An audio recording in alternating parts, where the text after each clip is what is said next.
days. You were here during the week. Leinster Lightning certainly batted well, underplaying their 400 and something the other day. 425, a record score in a List A game in this country by over 90 runs. It was an extraordinary batting performance. Lorcan Tucker, though, was dropped when he was 4 and went on to make 133. So Northwest Warriors were regretting that for the rest of the day. And it was a major moment in the match because at that stage, Leinster Lightning had already lost a couple of wickets quite cheaply. And that from there on, they just increased the tempo right to the end. It was extraordinary batting. But a different team today, and it's Timmy Tector who's on strike for this first delivery, bowled by Liam McCarthy. And he's punched it into the covers for a couple.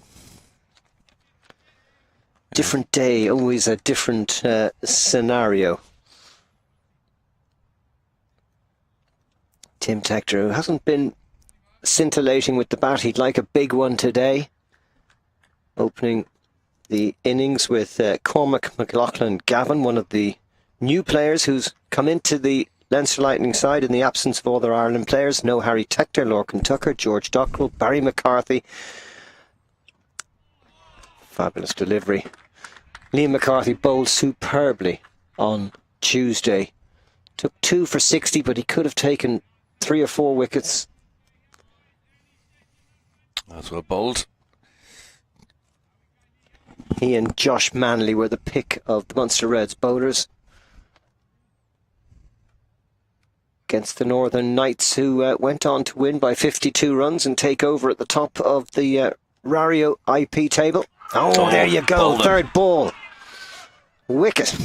Top of the bail's gone and Tector has to go. A great delivery from McCarthy and Leinster Lightning in trouble straight away. 2 for 1. Beautifully bowled. I think he set him up with the previous shot. 2 from the first delivery for Tector, pumped it into the offside, but he has to go for 2. McCarthy, the previous ball, he played all around it. And here it is again. It's one that spears back into him. And Castle's Tim Tector, there you go, takes the middle stump. Delight for McCarthy, disappointment for Tector. We're in the first over. 3 balls delivered, 2 for 1. Interestingly, it was Simi Singh's intention to bat first had he won the toss, which would have been the first time that happened in this series. 8 matches so far in this Rario Interprovincial Series, and all 8 times the team winning the toss has put the other side in, and 5 times out of the 8 they've gone on to win. But 2 matches this week have not been won by the side winning the toss. Chris DeFreitas, the new man at the crease, Balbriggan. Cricket Club. Johnny Kennedy and Aidan Seaver, by the way, are our 2 umpires today. Left-handed bat DeFreitas, so Leinster, if they can get the scoreboard ticking over after that early loss of Tim Tector, with a right and left-hand combination out there, we'll start to move the players around the field. So they're attacking already, Munster. They've got 2 slips in place.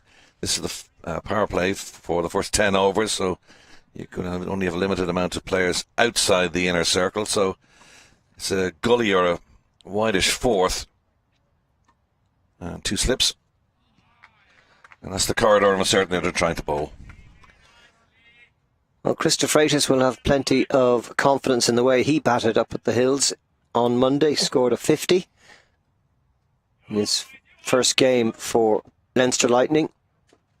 They're going to need something like that from him today. And another very inexperienced player at the other end, Cormac McLaughlin-Gavin, hasn't faced yet. And already a wicket down. Another great delivery from McCarthy. Yeah, it looks like he pulled the bat away at the last moment there, but I think he's actually was committed to the stroke. The ball had gone. And it's nicely bowled. Good thinking. You've got those 2 slips and the goalie in place, so give him as much rope as he can hang himself with in terms of these widest deliveries. The one that took Tector came straight back into him. Again, that's well bowled. Humid, overcast conditions helping the bowlers, and what a start for Munster Reds and for Liam McCarthy. A fine over, just 2 off the first ball. And after 1 over, 2 for 1.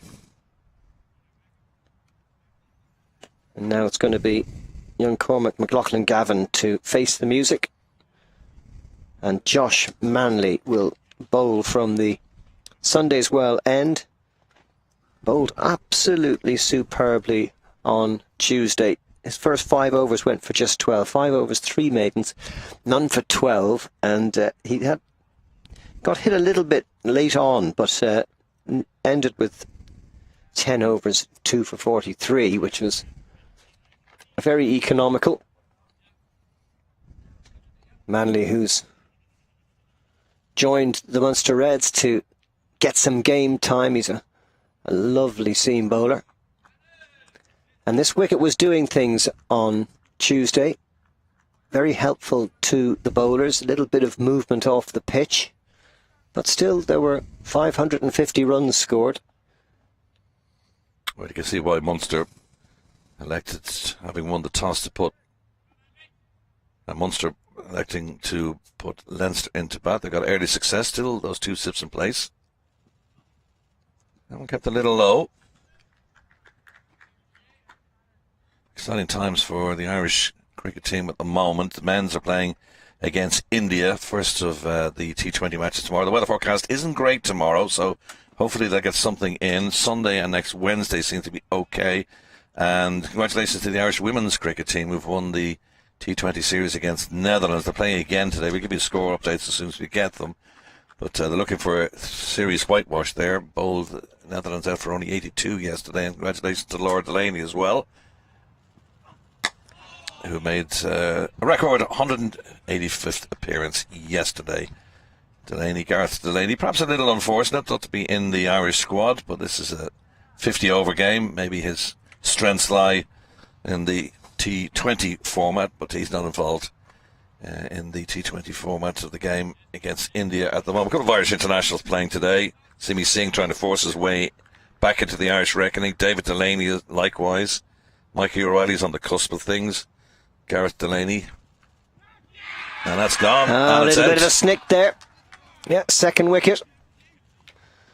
And Leinster Lightning in big trouble here. Both the openers out with just 2 on the board, and both of the opening bowlers striking early as the Reds take control.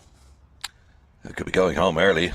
That's his second ball he faced. He placed the sponsor's logo down the track for the previous delivery, but this one beat him. Took the outside edge, and a nice catch by PJ Moore behind the stumps captain and wicketkeeper. Just a feather, that was enough, and the finger in the air. 2 for 2. We're only in the second over. McLaughlin-Gavin gone for naught.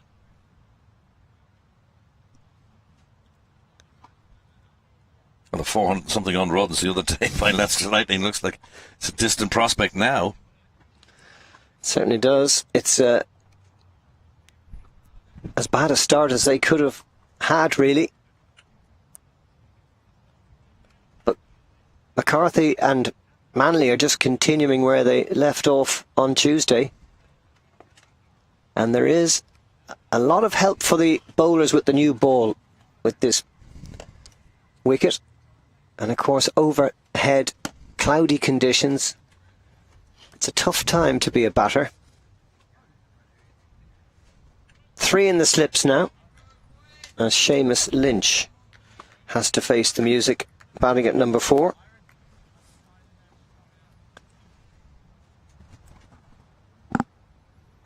Lynch also the wicketkeeper, so they can attack now from the off. 2 for 2, 3 slips in place. Leinster in early trouble. Oohs and ahs out there. They'll be buoyed by that wicket. Absolutely. Why wouldn't you be? You win the toss, you put the other team in, and they're 2 for 2. And Munster Reds with just 1 win in this series so far, 3 defeats. They'll be desperate to get the win here, but it'll play into the hands of the Northern Knights, who are top of the table on 13 points, with Leinster Lightning and Northwest Warriors on 9. And of course the Knights with 2 home games coming up in early September. We're going to Breedy, aren't we, for one of those games, and then Stormont for the last 2, which will wrap up this series. Munster disappointing so far, just the 4 points from their games so far. Looking for a win here on home territory against the Leinster Lightning, who are pushing on, trying to win the title. Munster defending champions. Leinster won the T20 last year, gave up the crown to the Knights this year. Solid shot into the covers for no run, fielded by Delaney, and that's the end of Manley's first over, and a breakthrough for him. Manley 1 for no wicket. Wicket maiden, 2 for 2 after 2, and it's the Reds on top, which has John Kenny dancing in the aisles. Manchester United, of course, his team. Started with I used to be a big fan. It's kind of waned in the last couple of years. More an interest in League of Ireland like yourself. Shell's man. Indeed. Yeah, Good League of season so Ireland far. looking very interesting this year. It is, actually. Shamrock Rovers top. I still think they'll go to win the title. They're a little blip at the moment, not scoring a lot of goals, but still have the strongest squad. But it's good to see like Bowes and Derry and St. Pat's involved. Here is McCarthy. Solidly played by De Freitas, and that was the description of his innings on Monday. Chris De Freitas. He was very solid and dependable because he needed to be, with Tector and Singh, and both Tectors and Singh gone for just 46 runs. And he played a very sensible innings, and what a delivery that is from McCarthy. Really getting up off a good length and beating the outside edge.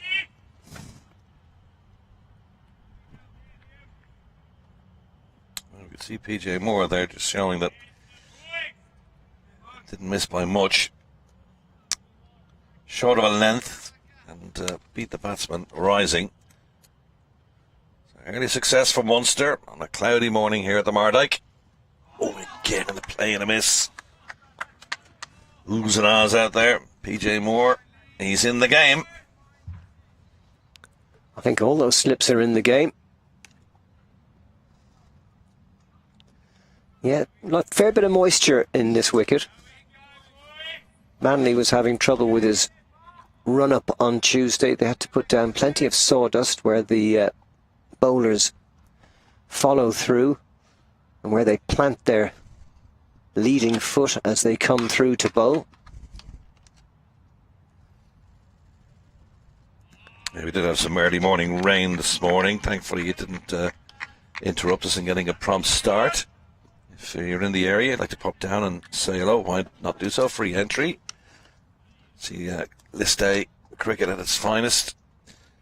These two, the Munster Reds against the Leinster Lightning. And at the Mardyke, resplendent as always, even though it's a little grey and dark overhead. It's a fantastic setting here at the Mardyke. Lucky enough to play it here a couple of times. That looked wide, and it's signalled as such. First one of the morning. Leinster Lightning's total increases by 50%. Yeah, those 3 slips, feeling like every single ball could be coming their way.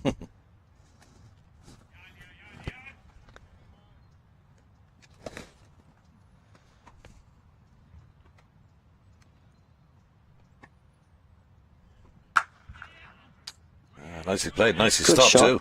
Good shot by De Freitas, kept it down well. Fielded in the covers by Ryan Joyce. Plays his cricket with Cork Harlequins. Came into the Munster Red side on Tuesday for the first time. That's what Leinster must do now. Start to move the field around, take their singles, try to build the score. They're in trouble. 4 for 2.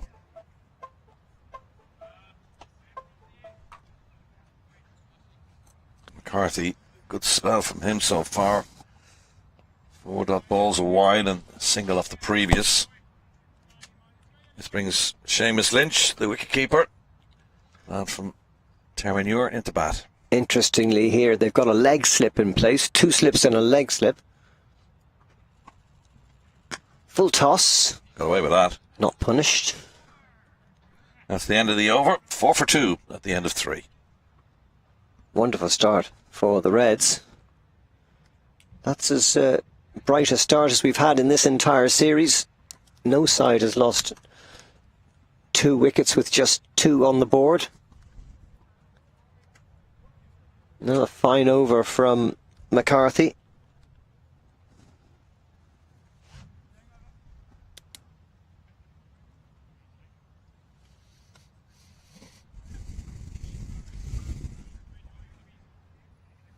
Leinster Lightning team today. Tim Tector already departed along with Go McLaughlin Gavin. Simi Singh is their captain. Christopher Freitas is out there at bat along with Seamus Lynch. Sam Harbison, David Delaney, Gavin Hoey, Mikey O'Reilly and Amish Sidhu. They're starting 11. Neil McCarthy, Josh Manley opening the bowling for the Munster Reds. Murray Cummins, Ali Frost, Matt Ford. The South African Ryan Joyce is in their panel as well. More in a second. Here comes Josh Manley to the left-handed De Freitas, and a little bit of confusion between the batters and almost disaster. Ooh, that was close. That was close. I don't think he would have made his ground, judging by the reaction of the Munster players. They're look a little uneasy out there, Leinster. Sorry, the rest of the Munster team then. It's PJ Moore, their captain, and also the wicket-keeper behind the stumps. Tyrone Kane, Gareth Delaney, Neil McCarthy, Mikey Frost, Josh Manley, who's bowling currently, and Byron McDonough in for Ben White.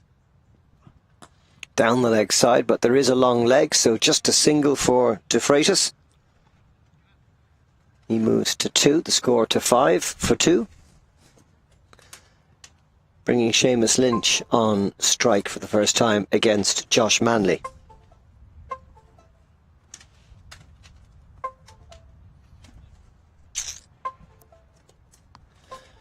Turn this down.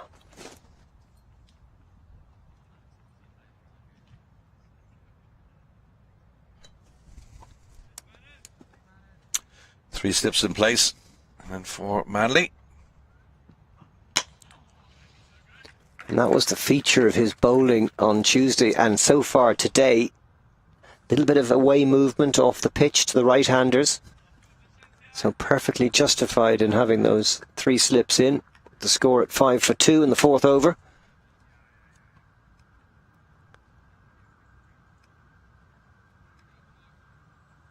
Munster Reds would have been a little bit disappointed because they made a great start against the Knights on Tuesday.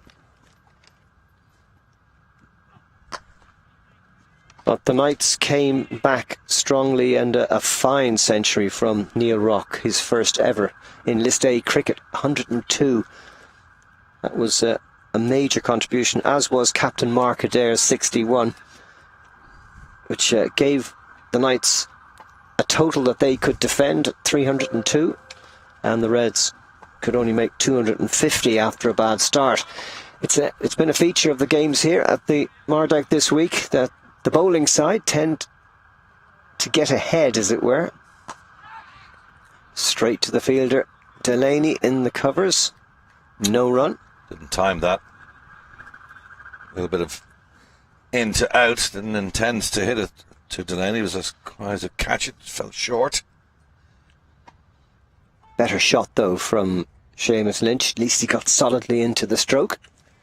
You can see PJ Moore behind the stumps there, chirping away to his 3 slip fielders. They know they're in this game. 2 down already. That one just a little bit on the leg stump, so he was able to turn it to mid-wicket, where Byron McDonough is the fielder. And a run for Lynch, who's off the mark. And at the end of 4 overs, De Freitas on 2, Lynch on 1, and Leinster Lightning 6 for 2. Manley with just 2 runs off his first 2 overs. Continuing his fine bowling of this week. player who's been loaned to the Munster Red from the NCU. Player who needs game time and who certainly has the ability at this level to make real inroads on battering attacks. So Lynch on strike and McCarthy steaming in. Solidly played through mid-off, and that'll run away to the boundary at the Mardyke walk end, and the first boundary of the innings off the bat of Seamus Lynch. Shot of the morning so far, first boundary. Foot to the pitch of the ball. Maker's name, straight down past Tyrone Kane and all the way for 4, and a boundary as soon as it left the bat. Good shot. Well, when you've got 2 slips and a leg slip, there are obviously bigger gaps in the field. And if the batters can get into line and punch the ball away, they're likely to score quite quickly.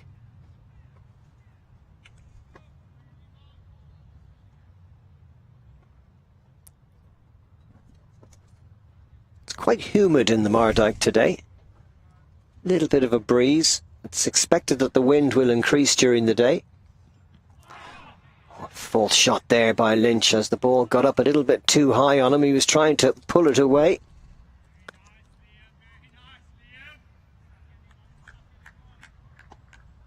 McCarthy does have a stock ball in his armoury, but he does tend to run his fingers across the ball. That one just got through the batsman. Ball was hitting him as the bat was through the shot. That's better. Played gently to the man at backward point.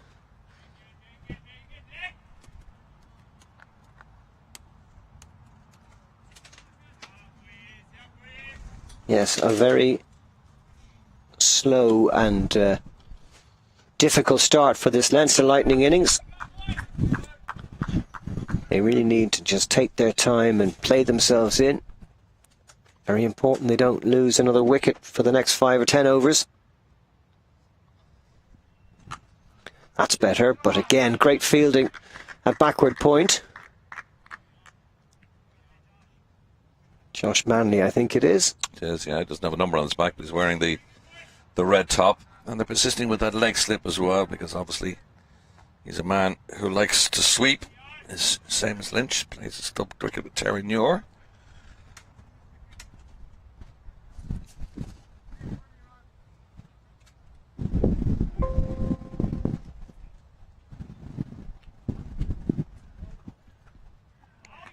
Ball as well. He's got different variations, hasn't he, this morning? Footer delivery. The last one tucked him up. That one he just rocked away nicely, actually. Just that's one for the over as well. You can see the umpire at the far end giving that indication, so no more. Next one would be a wide or no ball. But early pressure here. Just one to come at this end of the 5th over, and only 10 for 2 after that whooping huge score they got the other day. He's going to keep the stride there, but just easing that into the leg side. So 5 down, 11 for 2. Yeah, good comeback in that over from McCarthy, who went for a boundary off the first ball, but kept Lynch scoreless until that last delivery. McCarthy with 1 for 9 off 3 overs. And in tandem, these two, a really good pair to have at the top of the fielding side's armoury. Different types of bowlers. McCarthy, a bit more fiery and pacey, likes to get lots out of the pitch. Manley with his nagging away movement. Still 3 slips here for Manley as we start the 6th. And Lynch just starting to settle down and settle into what he hopes will be a long stay at the crease.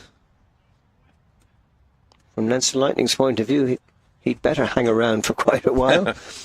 Simi Singh, their captain today, will probably come in next at number 5. And then it's Harbinson, Delaney, Hoey, Hamish Sidhu, Mikey O'Reilly. That's the rest of the Leinster Lightning team. Very accurate from Manley. Right on the stumps, forcing the batter to play. Some injury problems with Tyrone Kane. You might have heard at the start at the toss. Captain Peter Moore saying he might have to look after him a bit today, maybe not bowl him too many overs. He's in the side as a batter really today, and a possible maybe 6th or 7th bowler. And a quick single taken to the self-same Tyrone Kane, who was a little slow off the mark from mid-off.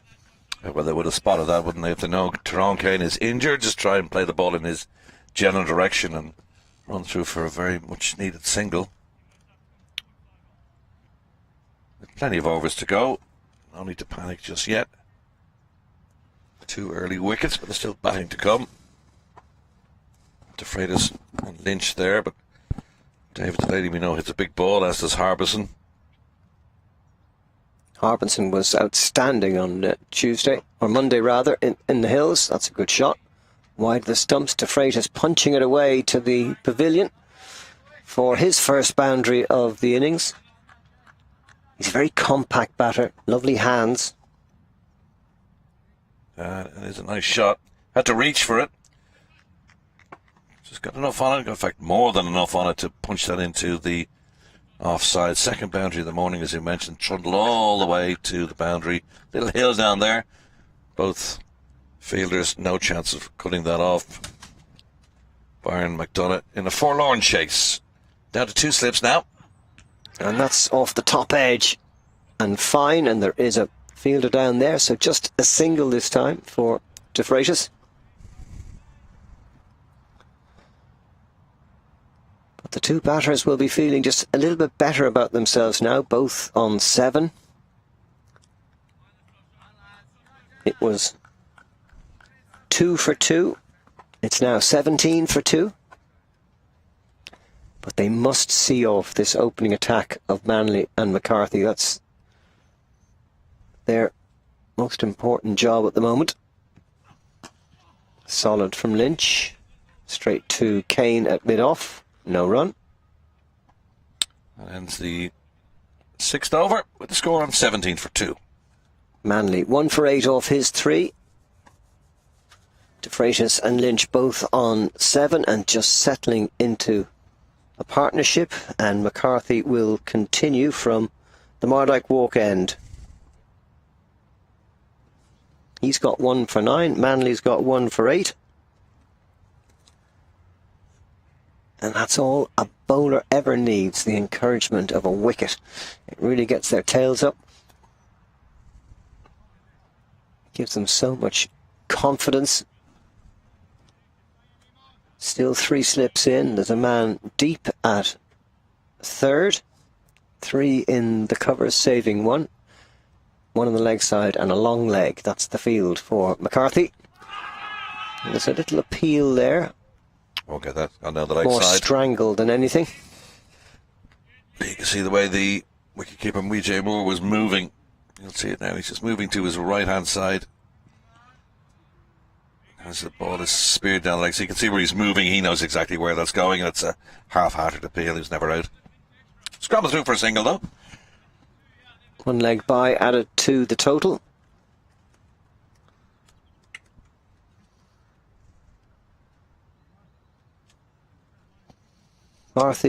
McCarthy and Manley bowled 5 each on Tuesday in an opening burst for the power play. Looks like that might be the tactics again today. No Ben White for Peter Moore today. He'll be missed. He bowled superbly on Tuesday, took 2 for 59 in 10 overs. But Byron McDonough has been brought in, young lad from Cork County who play their cricket here at the Mardyke. So he'll know these wickets well, and he'll get a good chance to bowl today. Nice shot. Lovely shot. Lynch just stood there and delivered. Straight through the covers for 4. He goes to 11, the score to 22 for 2. Much fuller delivery there, as I mentioned.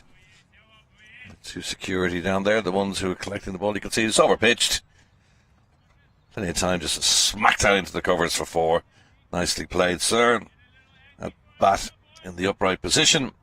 Having a chat with the 2 security people as I was coming in. One was complaining that they haven't had a cup of coffee this morning because they've been up since 6. The other said, I've had too many. Might be a bit jittery. Ooh, we played and missed it. That one a little bit wider. And through to wicketkeeper Moore. Wasn't too far away from that. Seamus Lynch.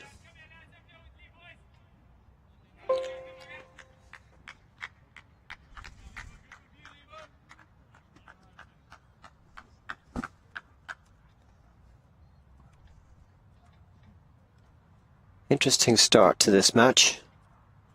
Reds right on top in the opening 2 overs. Cries of catch, but I think the only people catching that will be the birds and the bees in the trees away to long leg. First maximum of the innings off the bat of Lynch. Fine shot, sir. Yeah, he's getting on top of McCarthy here. Yeah, just waited for that. Rock back at his heels. Cries of catch it, but the only catch, as you say, is going to be done by somebody inside in those trees, so they're going to have to wait a little while either to get a new ball or to retrieve the old ball. But I think that one is long gone. Matt Ford saw that sailing pretty much over his head. He was never going to catch that. And they're just starting their slow recovery quite well now. DeFreitas on 7. Lynch gone to 17 off just 22 deliveries. They came together, but the score was 2 for 2. So they've added 26. And a pretty quick time as well. And this last over, this current over actually, has been pretty expensive. 1 leg by and 10 from it so far. So this is the momentum, perhaps, that the Leinster Lightning want.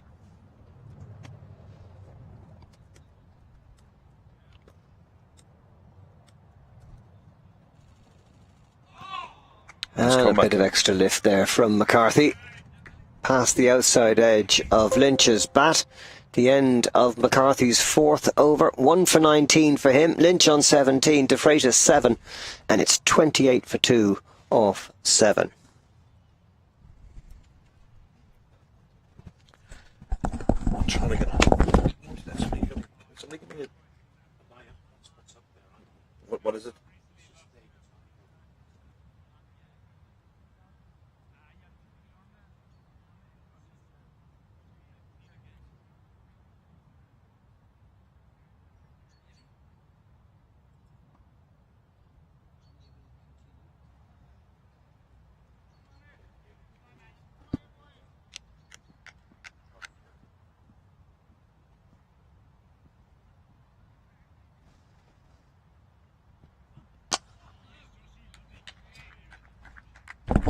Solid defensive shot there from DeFreitas. He's just the kind of player you want in a situation like this. He's technically good. This is probably the kiss of death, of course, but he's a very technically good player. Plays very straight, very solid. Manley bowling over the wicket to the left-hander with a couple of slips. Lovely delivery, but just straying down the leg side, moved in the air and well played by DeFreitas. Picks up another couple to backward square leg. I wouldn't quite agree. A lovely delivery. He's actually straight into the toes and able to whip it away into the leg side for a couple. That was a gimme. You could see what he was trying to do, though, Stephen. He was trying to maybe bowl at the 4th or 5th stump and bring it back in, but he just overcompensated and it was an easy couple of singles. It's very difficult for the right armour to get the line right against a lefty and bowling over the wicket, and he's done the same again here. Maybe he should bowl around the wicket. Another single to DeFreitas. Still 2.5 overs left in this power play. Leinster recovering from 2 for 2 to 31 for 2 as the first half glimpse of sunlight breaks through that cloud cover. watery sunshine, I think you'd call it, yeah.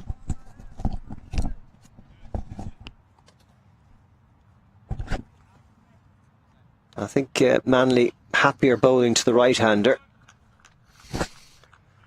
And it's Ryan Joyce coming out from the slips to field at a very short cover. Just saving one or on the drive. 2 slips in place now rather than the 3 they had. Yeah, and probably happier bowling at the right-hander, as you say. And that's why Joyce went there, because those shots from Lynch, a little bit uppish. But that one came off the outside of the bat. And he's got a couple down to backward point. Good double play down there between the 2 Munster players. Mike Frost and Gareth Delaney preventing the 4. Reducing it, keeping it to 2. Lynch, that looks in good nick. 19 from his 24 face. Again, the man there on the drive. Straight to point. No run. Mike Frost, the fielder there.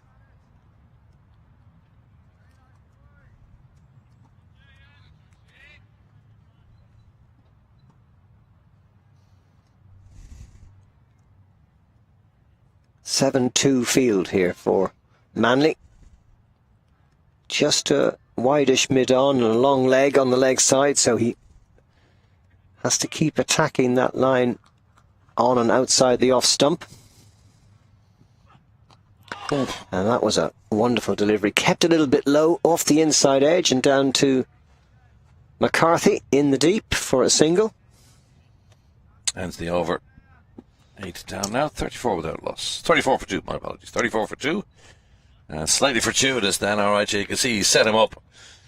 Bowling wide of the off stump. That one came back into the batsman. And he chopped on. Got away with that one. 34 for 2 at the end of 8. Well, Leinster Lightning have recovered to a run rate now of just over 4.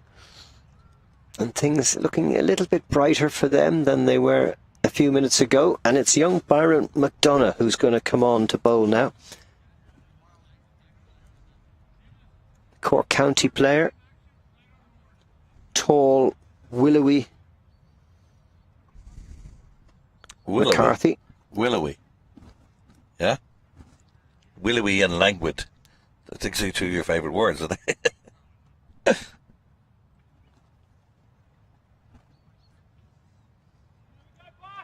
You mean thin and fit? Probably that's what it is. You could say that. Just one slip for him. Slightly more defensive field.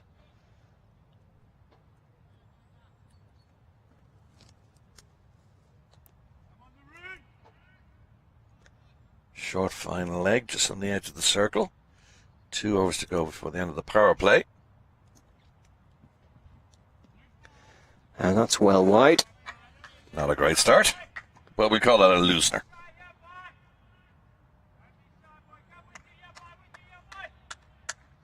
Yeah, young McDonough, he'll be a little bit nervous. Hasn't had too many opportunities at this level. It's a big day for him. I'll give a king's ransom if anyone can get my internet working. Do you know how to do it? No, sir.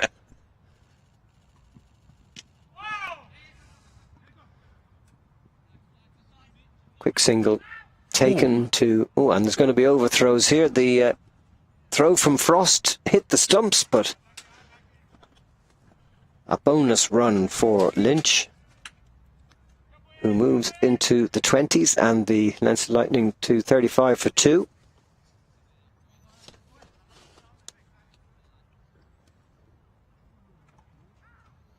We have a saviour.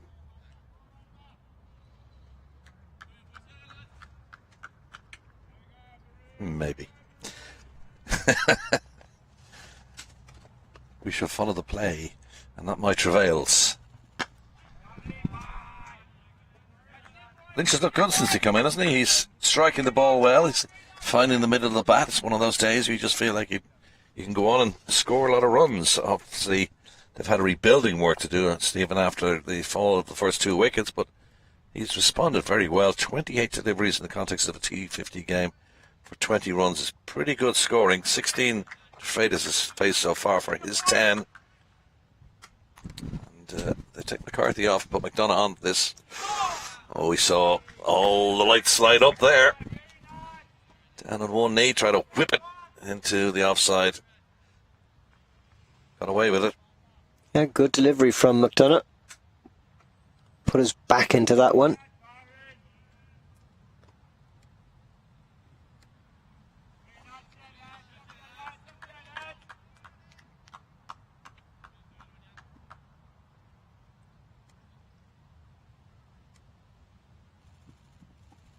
Down the leg side and another wide.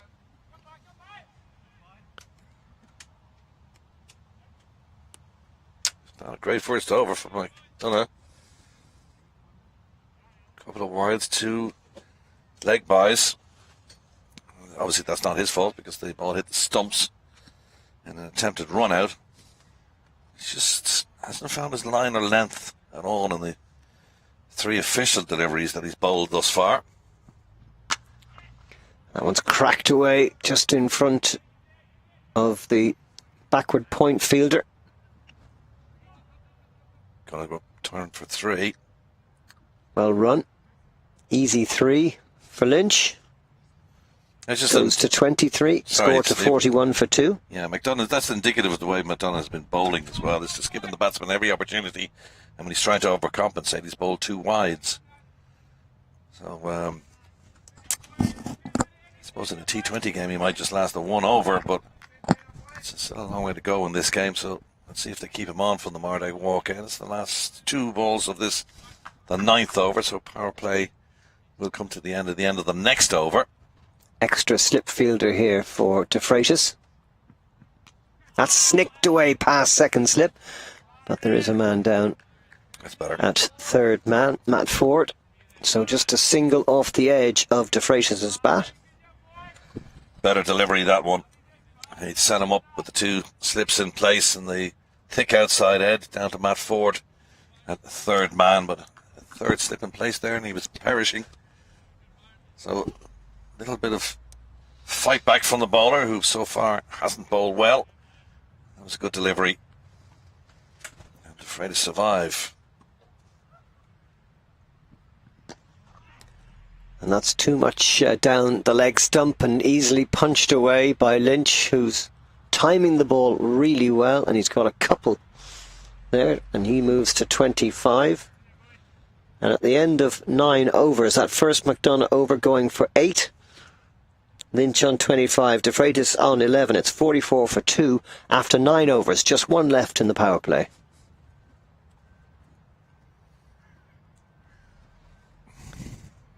McDonough brought into the side today because of the absence of Ben White, who along with Harry Tector, Lorcan Tucker, George Dockrell, Barry McCarthy for the Leinster Lightning are all with the Irish squad, who of course start that series against India tomorrow.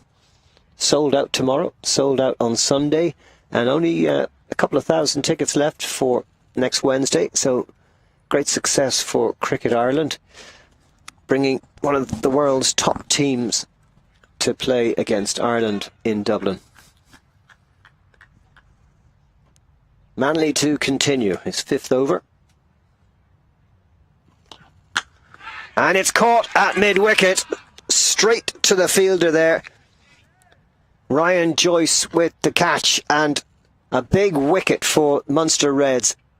Wasn't the best of deliveries, and it certainly wasn't the best of shots from De Freitas, who'll be furious with himself. He's out for 11.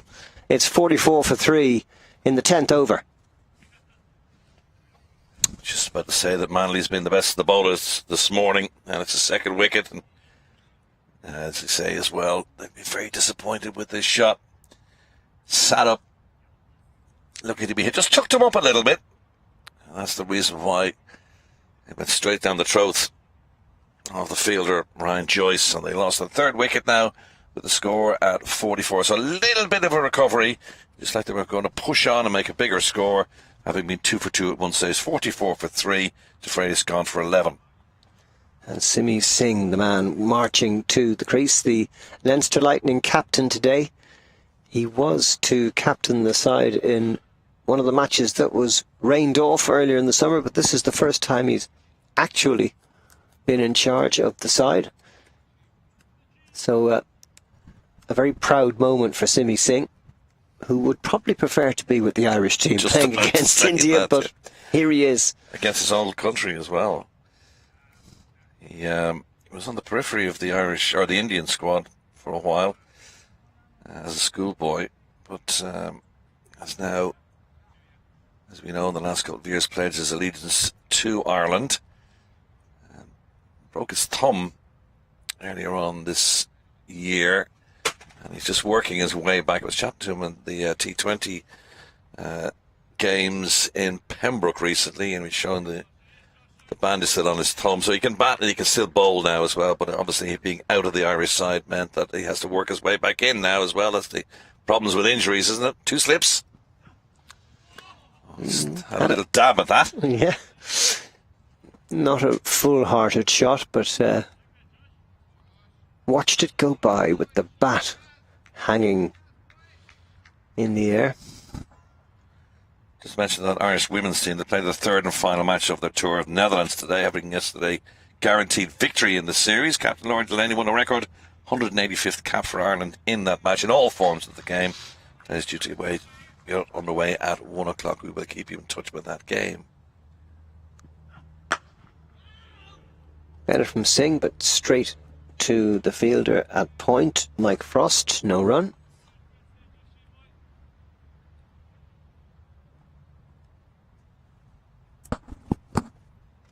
Josh Manley with a fine 3 for 45 from his 10 overs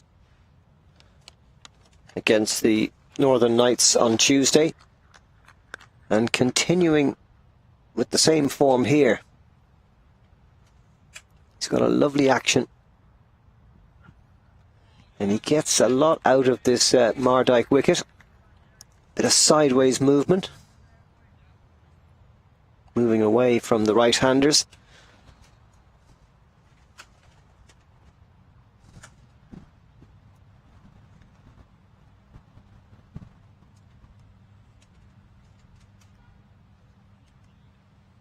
Still plenty of time for Leinster Lightning to recover from this shaky start. 2 for 2, 44 for 3.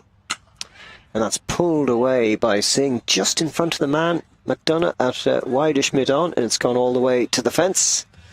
Singh gets off the mark with a boundary, showing real intent there on that short ball.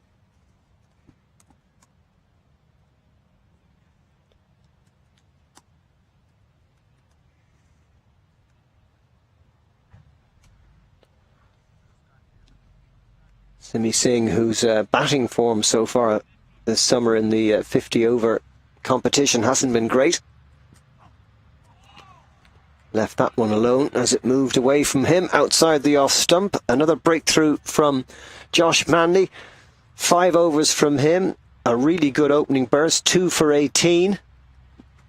Lynch on 25, Singh on 4. And after the 10th over, the end of the power play, it's 48 for 3.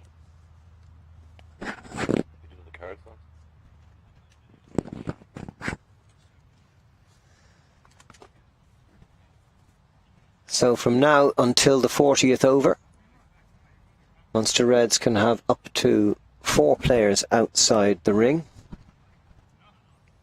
Last 10 overs, they can have up to 5, provided they've bowled their overs quickly enough. I'm going to continue with McDonough now from the Mardyke walk end of the ground as we start the second set of 10. Manley picking the bowler so far. 5 overs, 2 for 18 in his spell. Lynch, 25 from 31. Again, reaches for that. Could have been a wide. Umpire says no, maybe just inside that blue line as Lynch practices the shot. Could have left that one alone. That was chasing a nothing ball, really. And he didn't really use his feet well. Yeah, because he moved towards the ball as well, maybe influenced the umpire not to give it a wide. One slip in place now. On the leg side, this one will be signalled wide. He's not bowling well. He's only had one delivery so far where he had a big thick outside edge in the previous over, but so far he's been a little bit wild. Last two balls, one down, this one down the leg side, yes. You can see the two blue marks, which indicates that's the umpire's wide signal, especially in this shorter format of the game. That's in the air. And that's pulled high and handsome away for another 6, his second of his innings. Lynch moves into the 30s, and that's 50 up for Leinster Lightning. I can't see McDonough bowling much more.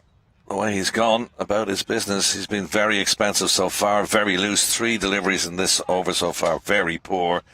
And that one, well, it got what it deserved. Second time we've seen that ball disappear into the hedges.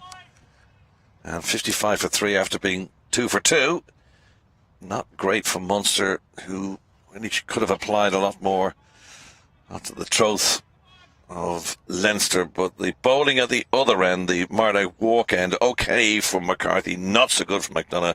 Manley has been the pick of the bowlers so far. So 15 runs in only 1.2 overs is not what Munster were looking for, having won the toss even and put Leinster Lightning into bat. Yeah, and especially with Leinster Lightning getting off to that disastrous start, 2 for 2, and then 44 for 3 when De Freitas got out.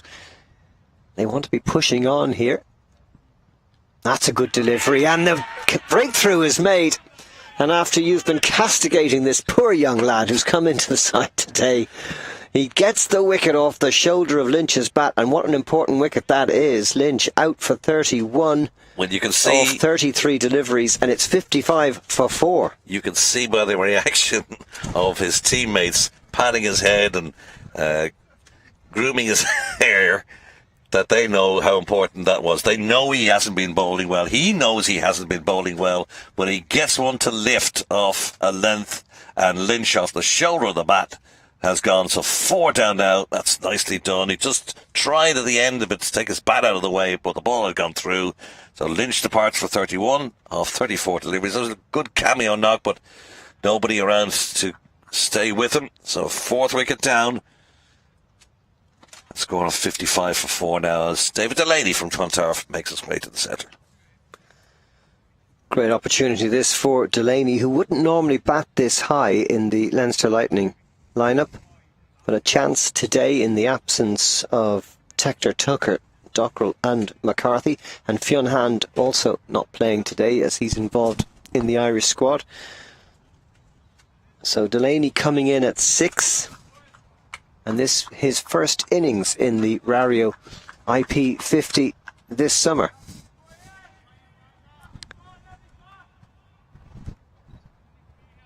Mainly in the side as a strike bowler. And 2 slips for him straight away. Murray Cummins at first slip and Ali Frost at second. And that one just kept a little bit low. And as I was saying earlier, once a bowler gets a wicket, the tail is up and all of a sudden you feel like you're in the game. Oh, that gives you confidence. You've been spraying it all over the park. They've been smacking it into the bushes. And you get one just to slightly leave the batsman. He gets it. Nick spots the teammates are up, patting him on the head. And suddenly he finds his line and length. It's a confidence thing, bowling, isn't it? Been spraying it all over the park. Take a wicket. Suddenly life is very good again. Hit for 6. Gets the wicket. 2 dot balls. And he's back on the money. With the 2 new batsmen as well, having to try and rebuild here once again. Yeah, and Leinster Lightning really in trouble. They don't have the strength that they normally do. They have to make partnerships, and so far they haven't. It's really good. Great comeback from McDonough. 7 off the first 3 deliveries, but he gets the breakthrough. That wicket of Seamus Lynch, Courtmore, Bold McDonough for 31.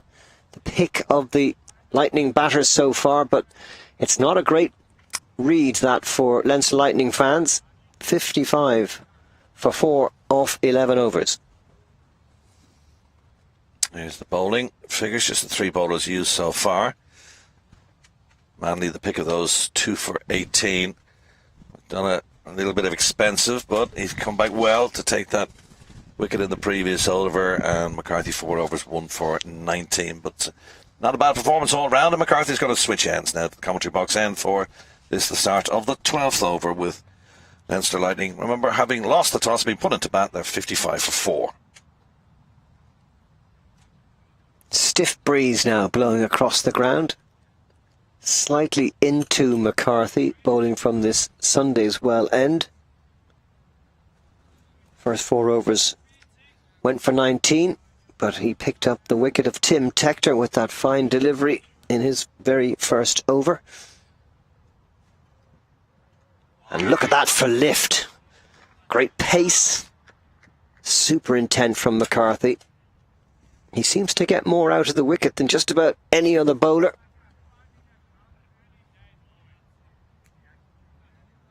It's a really well prepared strip, and it's been covered for some time, but there's still plenty of moisture underneath this Mardyke ground, and still he gets lots of lift. That one down the leg side and pulled away to deep square. Joyce, the fielder, just 1 for Singh. He goes to 5, bringing the left-hander Delaney on strike.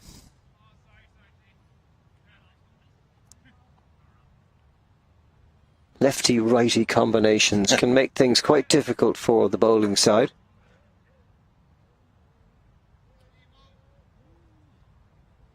Well, a couple of slips in here for Delaney.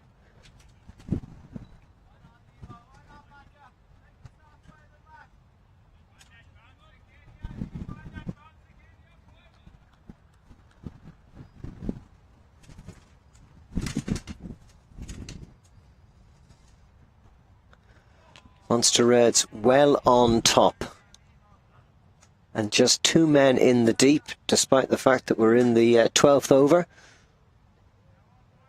They've got a 3rd man and a fine leg back on the boundary. Apart from that, everybody in. Couple of slips still in place. It's good captaincy from PJ Moore, keeping the pressure on.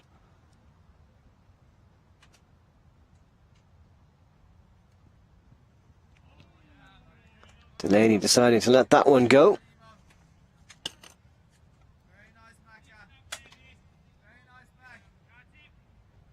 Well, McCarthy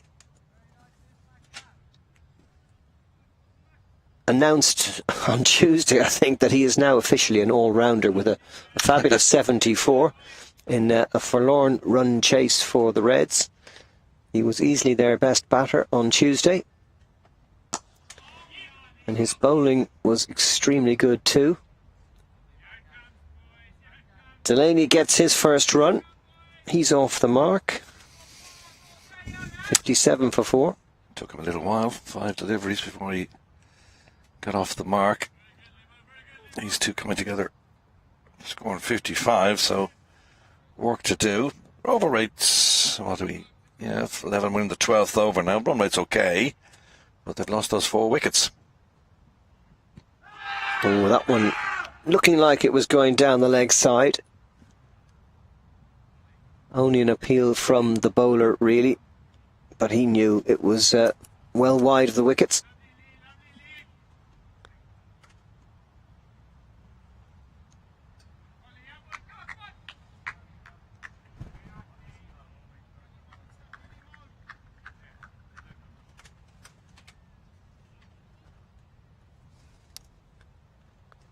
Very difficult for Leinster Lightning to come into a match like this knowing that although they're giving lots of opportunities to younger players, they're still a depleted side without those Ireland players who've gone to play against India.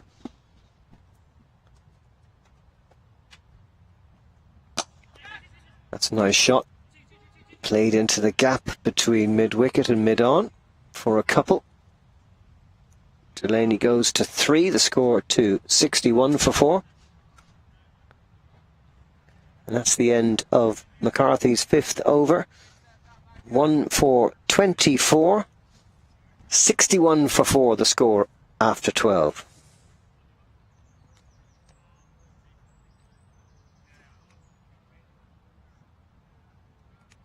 It's going to be Byron McDonough to continue from the Mardyke Walk end, with a stiff breeze behind him coming down the ground.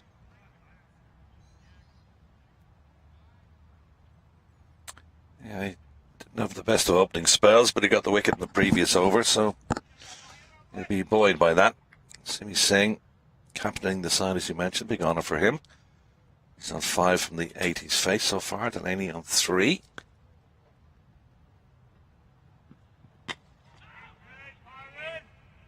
Solid shot from Simi Singh.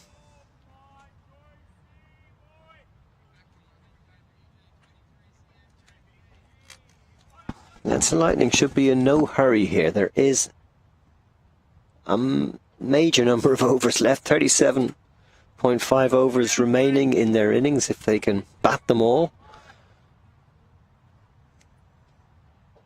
Just got to play an over at a time. And there's Simi Singh using his feet well. He didn't quite time that.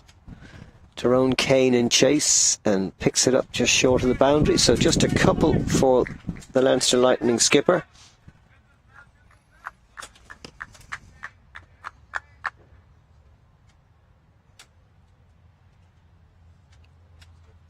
McDonough will be encouraged by that, though. Induced a poor shot from Singh, which could so easily have gone to a fielder.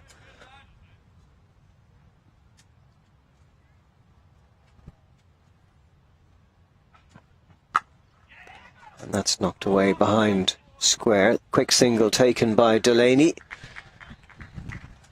Good stop there by Ali Frost. Just a single. 55 for 4 when they came together. Now 64 for 4 in the 13th over. Delaney on 3, Singh on 8.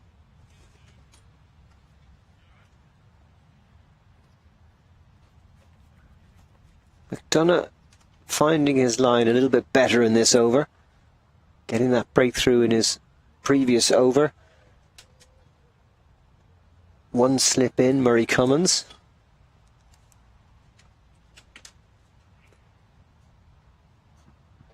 That's a good delivery. Good length. Had Delaney scratching.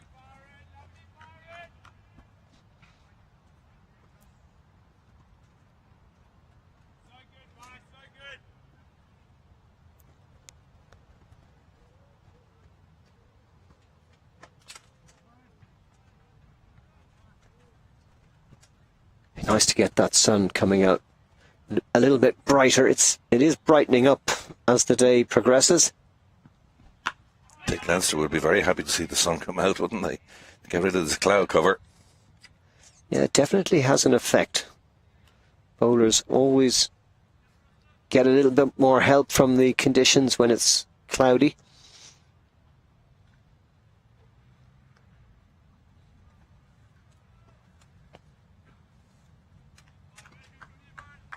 But patience has to be the watchword for these Lightning batters right now. Solid shot from Delaney. Good delivery from McDonough, bringing to an end his 3rd over. 1 for 18 for him. That's his least expensive over. Just 3 off it. Singh on 8, Delaney on 3. And after 13, 64 for 4. The run rate isn't bad at this stage of the innings, no. But it's the 4 wickets that are down is the major problem for the Lightning at the moment.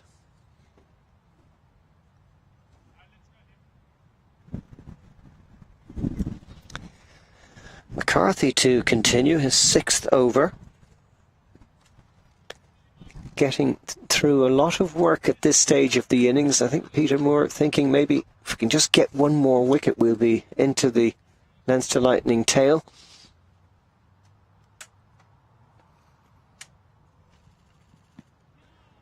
One slip at second slip, and then we've got a wideish fourth or gully in place. Just trying to tempt the batsman into having a go at a wide one. Left and right combination here going on as well, so have to keep changing the field, and so does the umpires to move from right to left. McCarthy going to bowl around the wicket to the left-hander Delaney. So he'll be bowling from very wide of the crease. And again, good lifting delivery, but that'll be signalled as one for the over.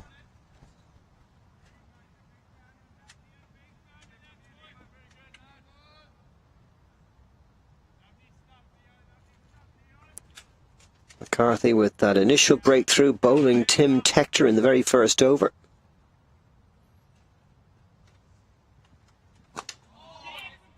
Yet to pick up a wicket since. Squirted out on the offside off the bat of Delaney for a single. He moves to 4, 66 for 4 now, the score.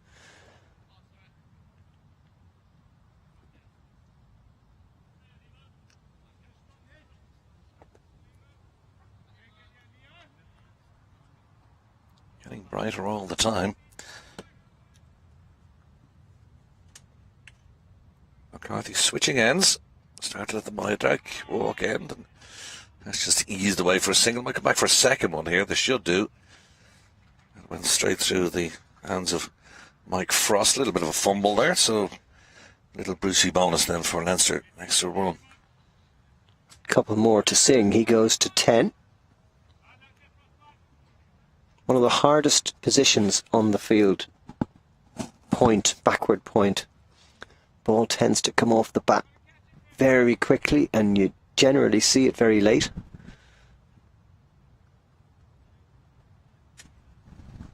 Oh, that's a false shot from Simi Singh, playing down the wrong line. Good ball from McCarthy. Not too far away from another breakthrough. Went down the Piccadilly line, found out that it was the circle. Practicing the shot. Like a snooker player chucking his cue after a bad shot.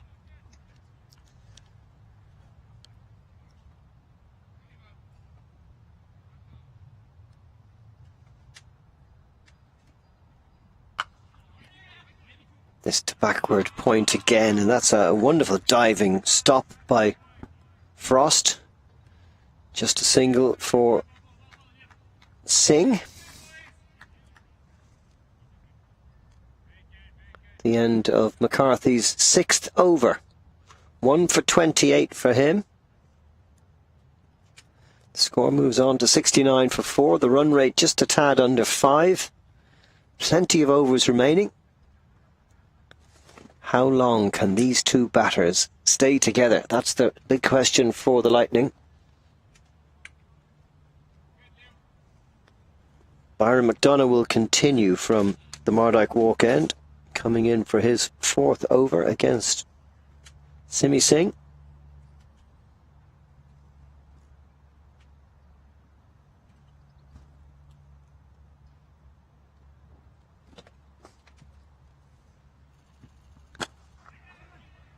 Played to wide mid-on, and a quick single taken by Singh, putting pressure on the fielder Delaney.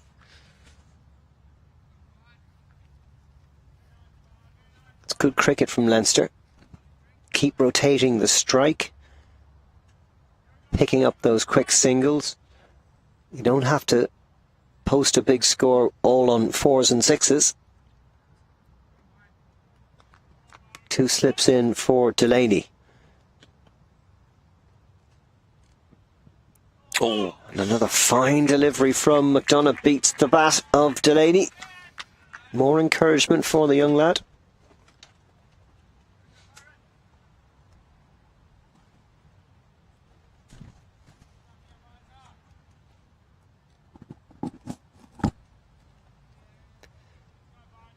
We've seen so many of these Rario IP50 matches where the run rate explodes as long as there are wickets in hand with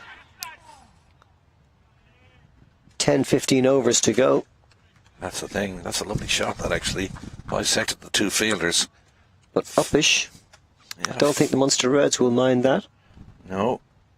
Joyce and 4 between them, having to chase to the boundary. Yeah, it's uppish. Took them up a little bit, but he was able to cut it away. First boundary for Delaney. He goes to 8, 74 for 4 now.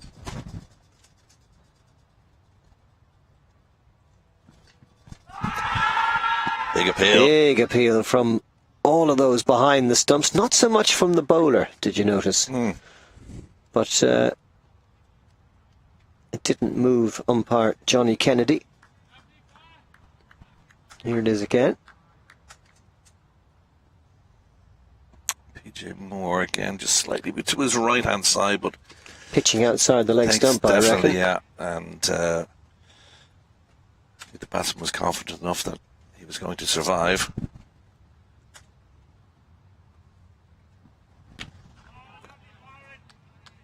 Another good delivery, well played by Delaney. Good battle going on there. The bowlers are asking questions. The Leinster lighting batters need to ensure that they keep this 5th wicket intact. They've put on 19 together, these two, so far. And that's through the gap as well, but it won't reach the boundary. Another couple for Delaney. Soft hands, likes to play them nicely through that offside. Delaney picks up a couple there. And that's the end of the 15th over, and 76 for 4 the score. Delaney on 10, Singh on 12. McDonough has completed his 4th over, 1 for 25. And after 15, we're going to have a short intermission as the players get a drinks break. We'll be back in a few minutes.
And welcome back to the Mardyke in Cork, where Leinster Lightning have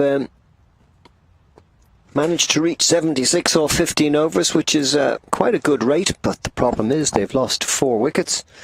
2 falling early. Tim Tector and Cormac McLaughlin-Gavin both out in the first 2 overs. 2 for 2 they were. And then a little partnership between Seamus Lynch and De Freitas before De Freitas was out in the 10th over. And Lynch the 4th to go for a solid 31. But he was caught behind off the bowling of Byron McDonough, the youngster who's come into the Munster Reds side today, playing on his home ground in the Mardyke.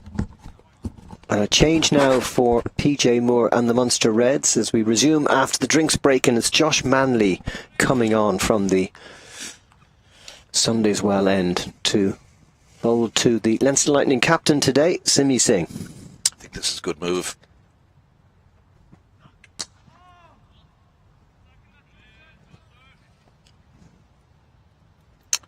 Manley has taken the 2 of the 4 wickets to fall so far.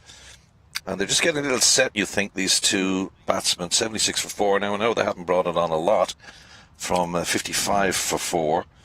But Delaney and Singh, we know, can bat. Irish internationals playing for Leinster Lightning. Singh captaining the side today. But Manley has been the wicket taker. So if you needed one of these out, I'd say Leinster would be in real trouble with 5 down. But still, a long way to go. But I think it's a good move. And now he's going to change the angle of attack as well by coming round the wicket. Sun is just starting to come out. The cloud cover is starting to move away as well, so Leinster might fancy these conditions.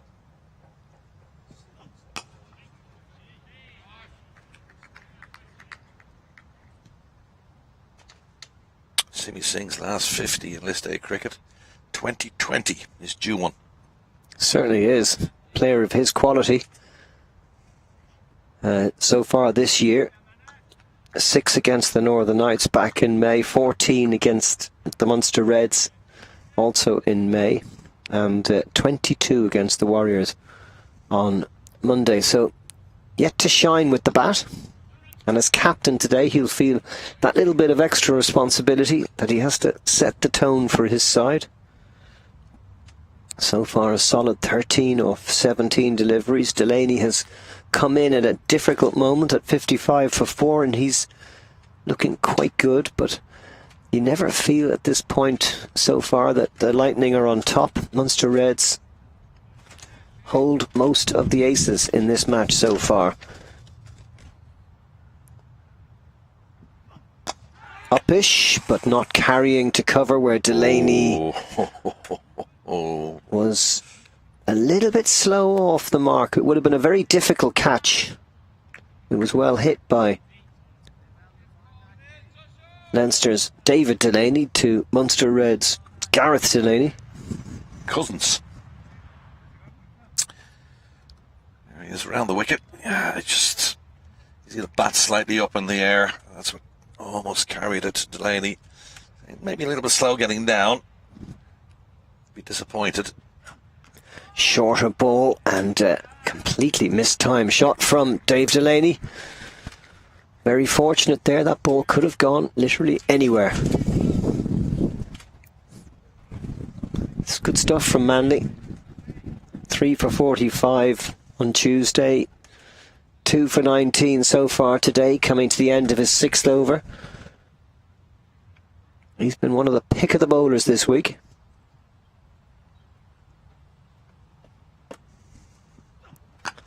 Again, super length, but beating the dive of Delaney this time, and it'll be away into the covers for just a single.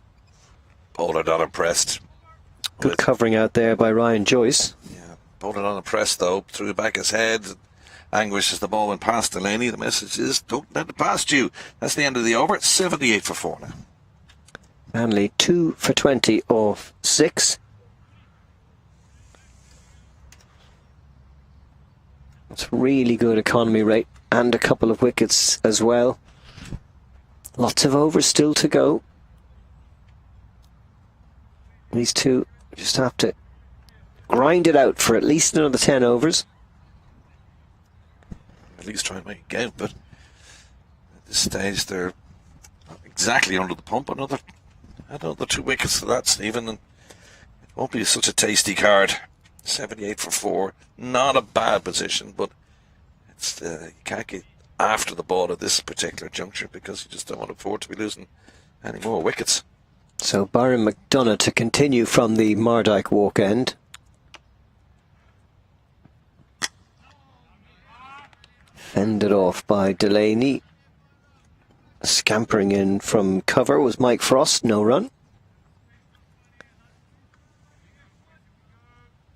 That sun feels really good, shining down on us in this commentary position. Good for the old bones, all right. Sunday's well end.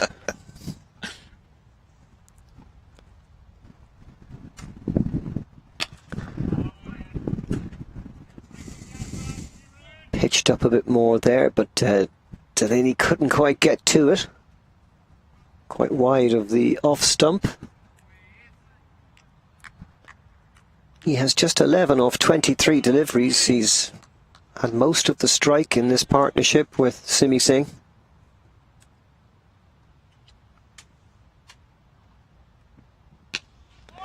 And that one's gone through the hands of the man at cover, Ali Frost, but no run because good backing up there. It's the essence of fielding. If you can't catch it, don't let the ball get past you.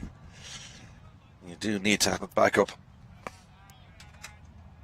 This is better for McDonough. He was all over the place in his first couple of overs, but he's got one of the wickets. And this is better bowling. 4 dot balls.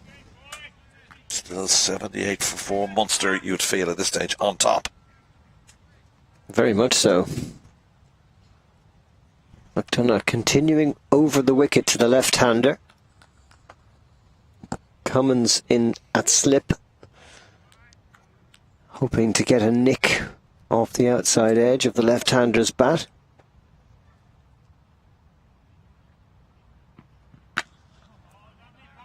And that one's straight back to the bowler. 5 dots in the over.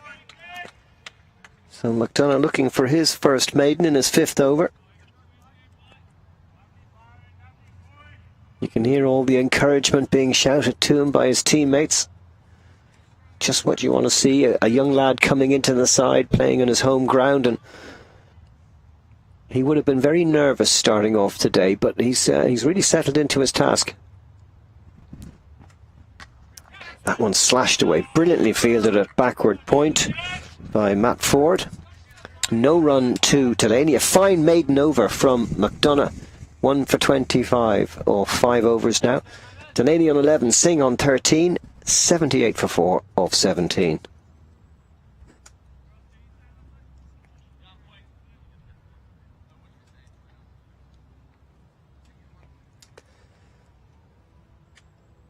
Well, Manley came back and will continue from the Sunday's well end. He's using McCarthy and Manley a lot. I'm just wondering now who our bowlers 4, 5 and 6 are going to be. Tyrone Kane, we know, has a bit of a problem with his hip and his groin. So he's a little bit reluctant to bowl today. That's the problem now for Leinster. Well, it's a good problem to have if they can start getting after these 2 bowlers, because Kane probably won't bowl. So when do they go? That's the thing. Singh on 13, Delaney on 11. They can't afford to lose many more wickets at this stage of the game, so they're going to have a go. That's not a great start down the leg side. Manley's bowled very well. That's really rare from Manley a wide, I can tell you. Very rare. He looked quizzically at the ground there as well, wondering what was going on. Gareth Delaney could bowl a few. Ryan Joyce bowled 3 overs for 9 runs on Tuesday.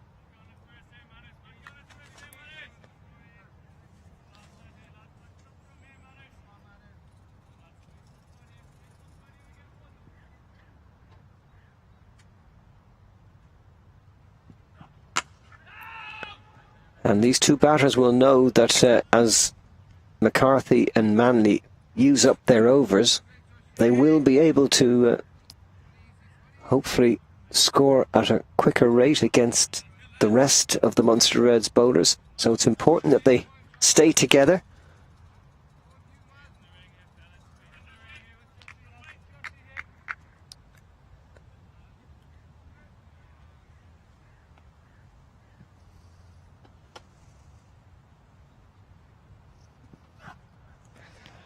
Well, Singh thought about having a pull there, but it was lifting, and he's a short man. He decided to let that one go. Signal 1 for the over.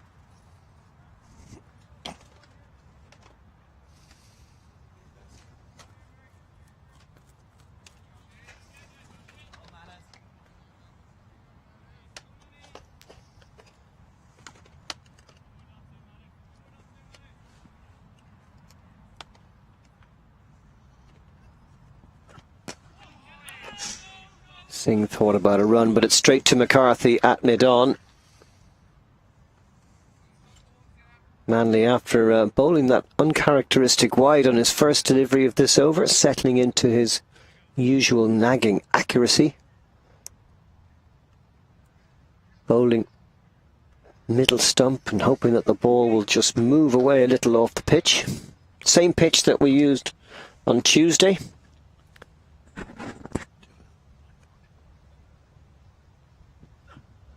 Great delivery. Lift and left Simi Singh, but to be fair, the Leinster Lightning skipper didn't offer a shot.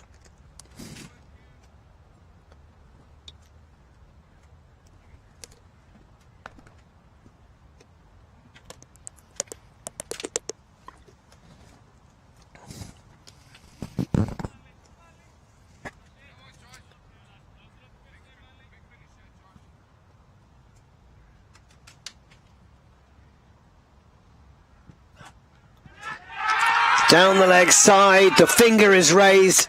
Singh got something on that. He's caught by Moore.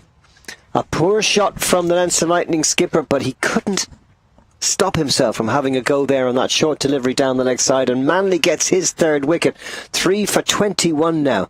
And the captain is out for 13. Singh's bad run with the bat continues.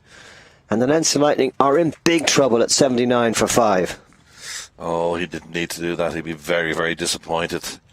That was not a good ball. If he hadn't nicked that, it's probably a wide even. Let's have a look at it again. Bowling it down the leg side. Wasn't the greatest delivery Manley ever going to produce. Down the leg side, wide, little nick off the glove. Perhaps PJ Moore celebrates. He heard the noise. And up with the finger. 79 for 5 now. Trouble coming up to the end of the 18th over. Singh gone for 13. Well, you just wonder where the runs are going to come from. Maybe Sam Harbinson, who scored a magnificent 43 not out off about 20 deliveries on Monday in the Hills, batting with Fionn Hand at the end of the Leinster Lightning innings. He was quite brilliant. Here it is again now from this different angles. Camera behind the bowler's arm. It's down the leg side, a little fella, lifted on him a little bit unexpectedly, just feathered it through to Moore. Celebrations for the first slip and also Moore and the bowler as well. So good performance so far. 3-4 for Manley. So he's been the pick of the bowlers so far, and as I said, it was a good idea to bring him back on, see if they could force another wicket, and that's exactly what they've done. Just the one wide, 4 dot balls, and then the wicket. Manley 3 for 21. Excellent performance from him. Yeah, and great captaincy from PJ Moore. This is the 18th over, and between McCarthy and Manley, they've bowled 13 of them. We've only had 3 Munster Reds bowlers, but Leinster Lightning in huge trouble at 79 for 5, and there's another opportunity. And the hand goes up again. And Harbinson out first ball. Sensational. First time he's been out for Leinster Lightning, believe it or not. 2 not outs before today. He's got an average at last. 48 not out, 43 not out. But today, it's a golden duck. And the Lightning are 79 for 6. And Manley on a hat-trick. 4 for 21 off his 7 overs. Could be heading up the road pretty shortly, Stephen. Wouldn't be as long a stay as we expected. They scored 400 and odd runs the other day. End of 18. This is how it's come about. Previous wicket, Simi Singh swinging down the leg side.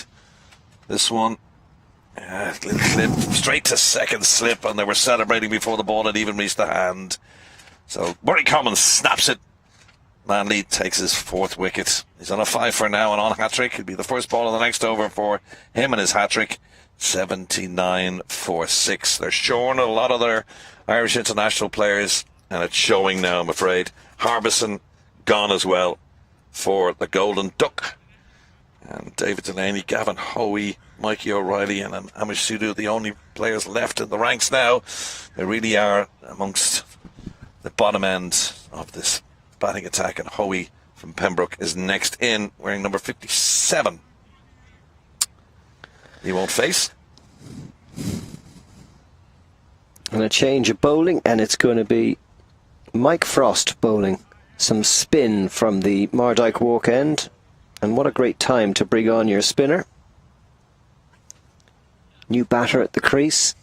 Delaney has scored slowly on 11 after 27 deliveries, but the man of the moment, Josh Manley, 3 for 45 yesterday in 10 overs, 4 for 21, sorry, on Tuesday, 4 for 21 today off 7. An economy rate of just 3 and over, but 4 big wickets. And Munster Reds perhaps on their way to their 2nd win of this series, which would mean that the Northern Knights will be on their own at the top of the table with just 1 series of matches to go. And that was a little uppish from Delaney, but there was nobody there. Just a single for him. Goes to 12, the score to 80. Good start. Just trying to work that round the corner. If there was somebody in short, he was gone. In the 19th over, now just slowly getting back to our graphics. The first ball of the 19th over has been bowled. They're 80 for 6 now.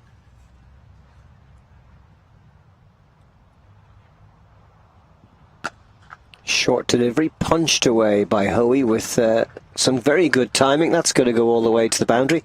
Seems like ages since we've seen a boundary. We've had 2 boundaries and 2 sixes so far. That'll make Hoey feel good. Just punch to the vacant covers area there, just on the back foot. Dissected both fielders and ran away for 4.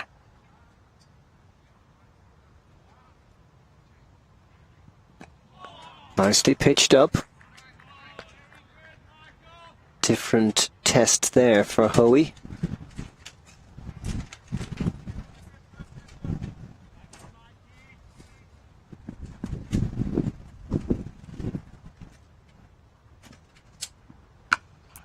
The right-left combination continuing for the Lightning.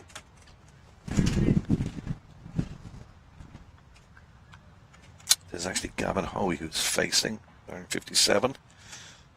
Get that graphics corrected for you shortly. Delaney's the other end. 15. Well played. Very watchful, Hoey. He knows all about spin bowling.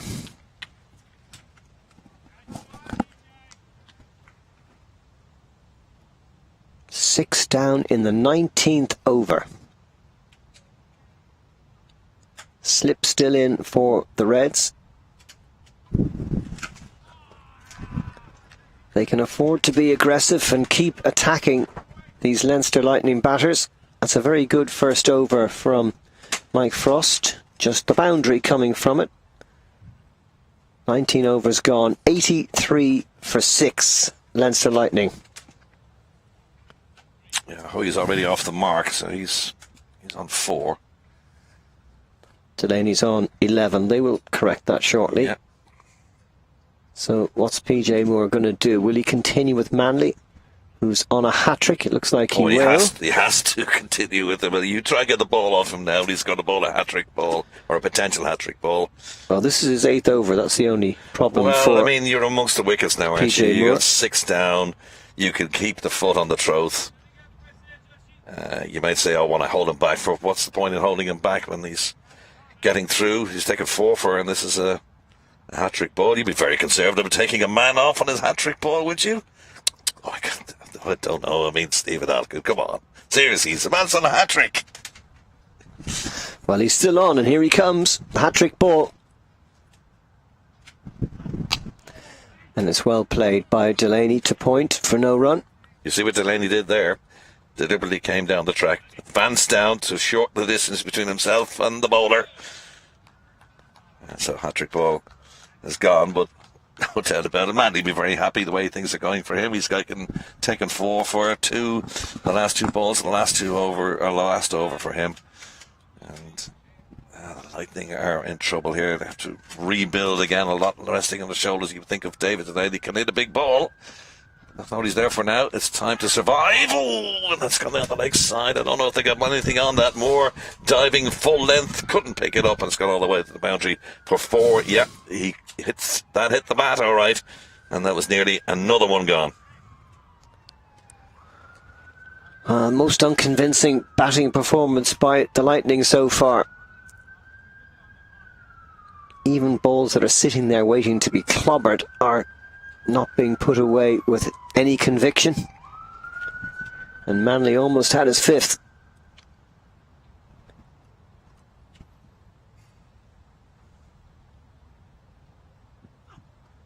And that one's way wide down the leg side. That'll be signalled a wide. Manley not as happy bowling around the wicket as he is over. Just an acknowledgement there from Manley as well. That was a poor ball. He shakes his head as well, because the previous delivery, obviously, again, wasn't the greatest of the deliveries, but a little nick on it around the corner, and Moore couldn't pick it up. It would have been a fortuitous wicket, all right. Bowled something similar there. No connection from the bat on ball, and he immediately raised his hands in the air to apologise to his teammates. Another stifled appeal. That was going down leg. That's a better ball, though. Just tucked up the batsman.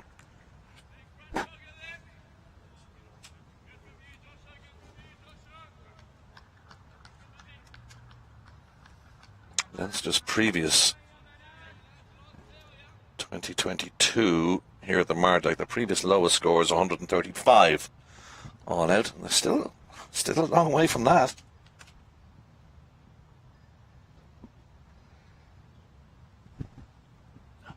Short delivery down the leg side again. Mandy, just for some reason, he's efforting a bit too much as he gets into his delivery stride. Not like him. Couple of wides in this over.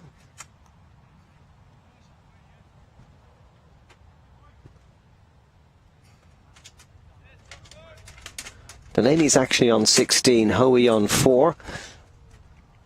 Hopefully that will be corrected.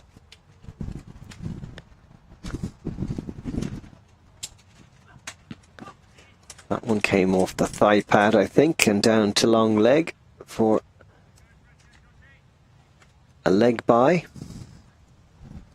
Every run counts right now for the Lightning, but it's not looking like they'll have too much to defend here, unless they can put something very special together with these final 4 wickets. Sam Harbinson, that was the wicket I didn't expect. Having scored 48 not out against the Warriors and 43 not out against them on Monday in such fine style. Very confident batter, but he's back in the pavilion. That's a better shot. Full toss. Punch to wide mid-on.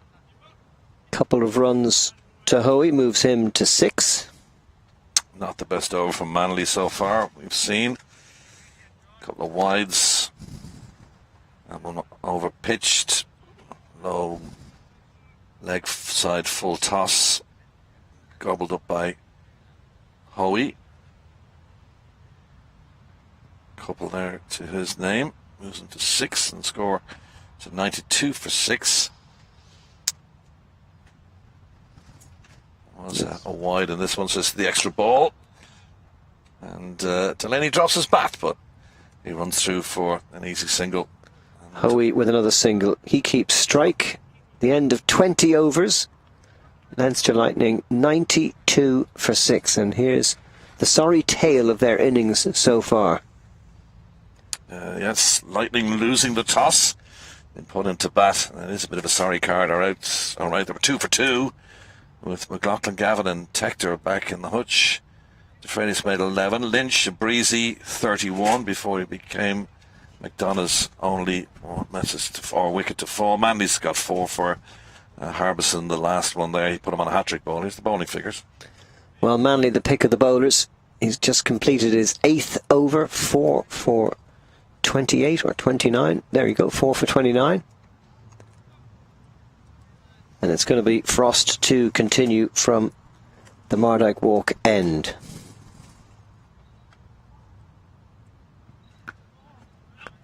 Straight to point, no run. Manley the fielder. They've corrected that score now. Hoey on 7, Delaney on 16. We're back on track.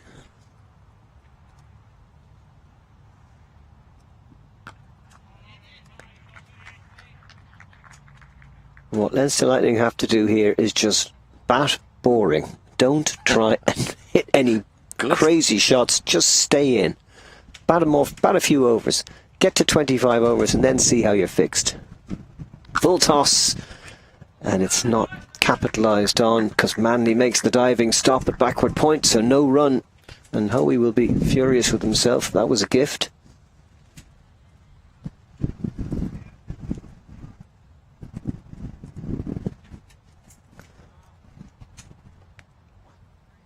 Free hit as well. Leinster will take that all day. Signalled a no ball. Didn't see that, but yeah, the free hit coming on this next delivery. The fielding side not allowed to change the field. So a chance here for Hoey to maybe have a smash.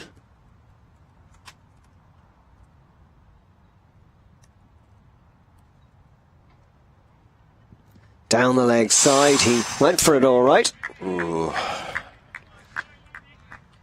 Not the greatest of strokes. They had 3 mines there. I didn't make up any of them. Well, Frosty got away with one there.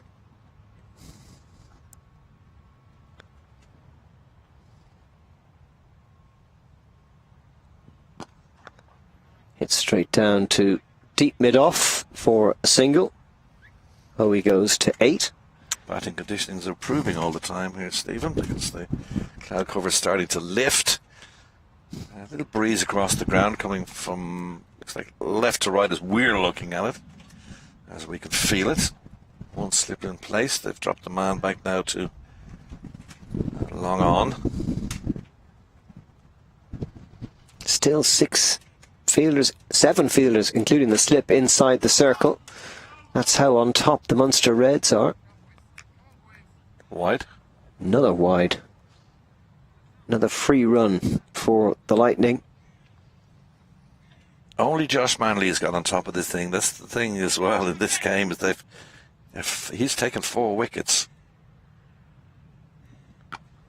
Bowling at the other end hasn't been great. I know they've switched McCarthy and he's done okay, but Manley really has been the pick of the bowlers, even though his last over was a little bit wild.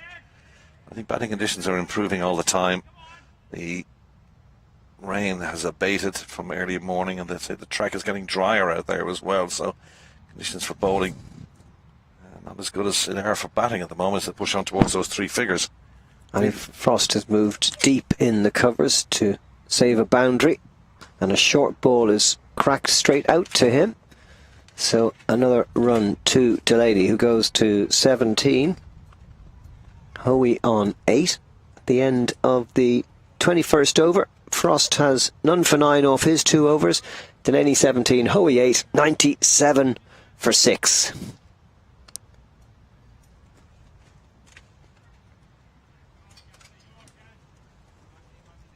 The important thing for Leinster Lightning now is to just bat the overs.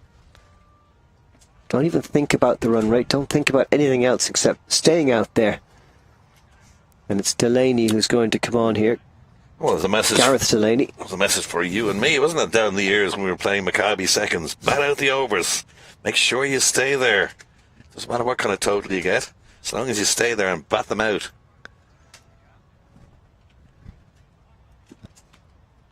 I can hardly remember those days, John. Well, it was one day we opened They were so long ago. We had a 50 run partnership to start the innings. Can't remember who we were playing, but it was down in Maccabi's ground in Carlisle.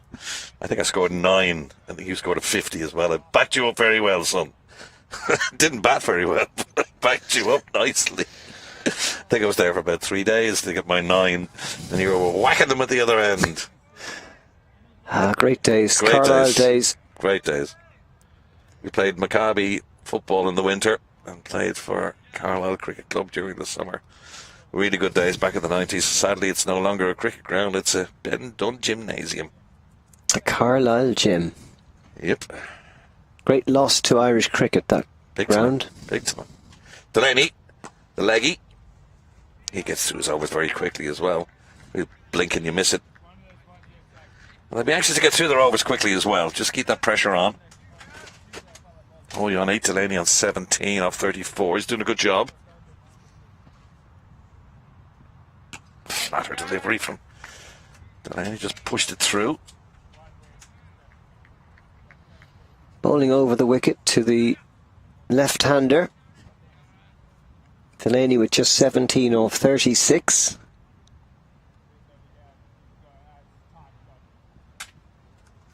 That one down the leg side, pulled away well. Good shot, but there's a man down at long leg and just a couple, or a single rather. Yeah, it's good fielding down there. Good arm. Keeps to a single. I thought the Lightning might have got a couple there, but Delaney happy with just a single. So the right-hander Hoey on strike now, and another change in the field. Remember that total, 135, their lowest ever in 2022, is also here as well. For the Leinster Lightning, still some way short of that. Can you add another 2 wickets to that, and they'd be really in trouble if they can get in towards that 200 mark, 180 mark. They will have something to bowl at. But to consider they scored 400 and something here the other day with an imperious display, things have completely changed in this game. Munster, remember, winning the toss and deciding to put the Leinster Lightning into bat, and you were down there at the toss. Kasimi Singh said the same thing. If I'd won the toss, I'd have batted. Hoey on 9 now. Delaney on strike. Nicely pushed to mid-on for a single.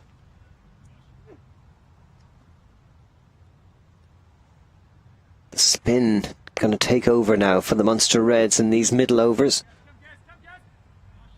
They've got the 6 wickets. The 100 has come up in the 22nd over with that single from Delaney. Munster Reds mustn't take their foot off the gas. They've got to be ruthless. Another single there, pushed to the same place by Hoey. Yeah, they must continue to attack. They can't just sit back on that, because we know these two can bat. That's the end of the over. 4 singles from it, 101 for 6. 22 overs gone. Delaney on 19, Hoey on 10. Two very experienced batters. They've been in situations like this before, I'm quite sure.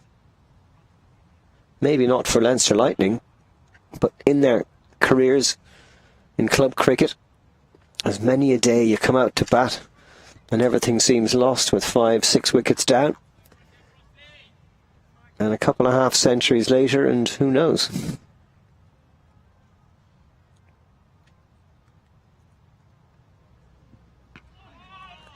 That one got up.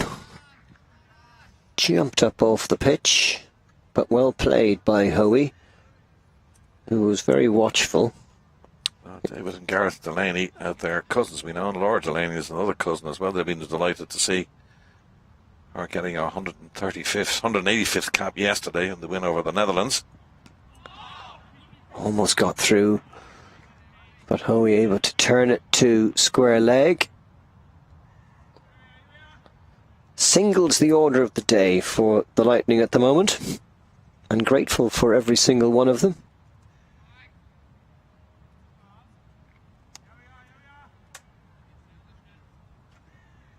We haven't even reached the halfway point of this innings, but 6 wickets down.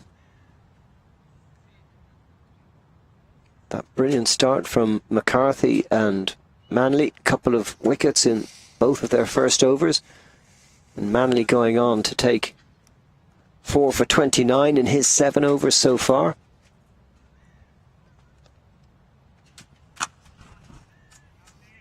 I can tell you that the Netherlands have won the toss. They've elected to bat against the Irish women's team in that third game.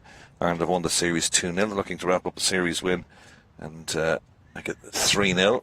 Certainly went top yesterday. Good save. Good stop by Frost off his own bowling.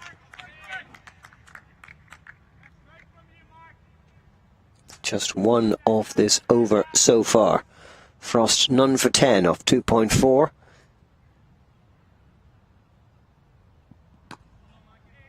Good accurate bowling. Forcing the batter to play every delivery. Sounds report the death of Michael Parkinson today, by the way, age 88, long illness. Beat everything. Beaten everybody. And away for 4 byes. Every run counts for Leinster Lightning. 106 for 6 now. Good bowling from Frost. It's the end of the third over for him. None for 10. Beat everybody. Wicketkeeper, batsman, stumps, and the man down in front of us here couldn't cut it off. So all the way to the boundary for 4 welcome runs for Leinster Lightning. Yes, Michael Parkinson passed away today. Interviewed over 2,000 people, apparently. Some of the greatest names in the world, including the great one, Muhammad Ali. What an interview that was.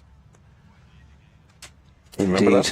Remember that one? Do you know, I remember Cathal O'Shannon's interview with wonderful. With Cassius Clay as he was then, more than I do the Parkinson one. But Parky was great. He was a huge cricket fan as well. Massive, yeah. You'd always see him at the test matches, at Lord's, the Oval, wherever. He's a delightful human being. Member of the Lord's Taverners, yes he was. A friend of mine is a Lord's Taverners member as well.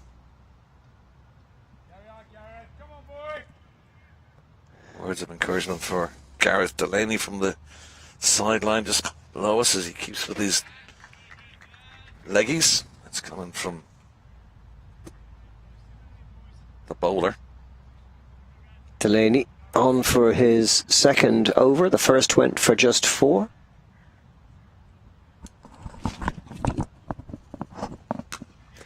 And that's through the covers, but just a single. Ali Frost out in the deep.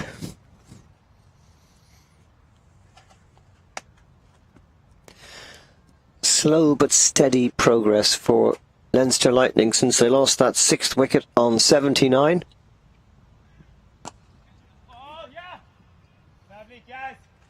Good ball, well played. Just kept the batsman honest, didn't he, Delaney? Threatened to throw down the stumps. Delaney. Yeah. No family love lost there. And that looks wide, and it is. Really, because he was trying to do there, trying to bring it back in, but just overcompensated. 79 for 6 is now 108 for 6. There was a chance of a hat-trick for Manley, which didn't come off, so they survived, these two. That's very in front, and the finger goes up again, and the cousins will have no love lost between them after this match. And it's Gareth who gets David out. LBW. Delaney has to go for 19. Gareth Delaney gets his first wicket. And the Lightning are lurching at 108 for 7. Yeah, well bowled. Previous delivery well wide. This one completely deceived him. Swung across the line. Oh, hit him in a sore old place there, but it's right in front of the stumps. And in fact, and you could see the way Delaney reacted to that. David Delaney, that is, he was walking off. He knew he was gone. 108 for 7 now. Delaney gone for 19.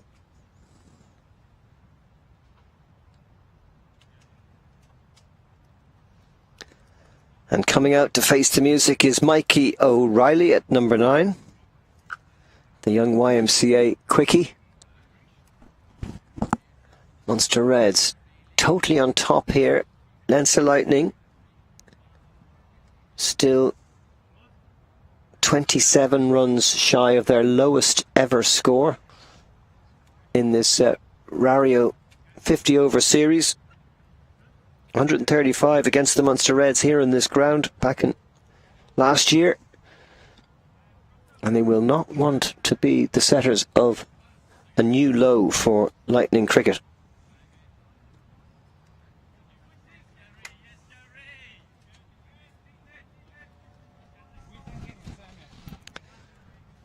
So what can Mikey O'Reilly do? Much the same field for him. Played nicely to the right of mid-wicket for a single. He gets off the mark. Howie still there on 12 from his 18 deliveries faced.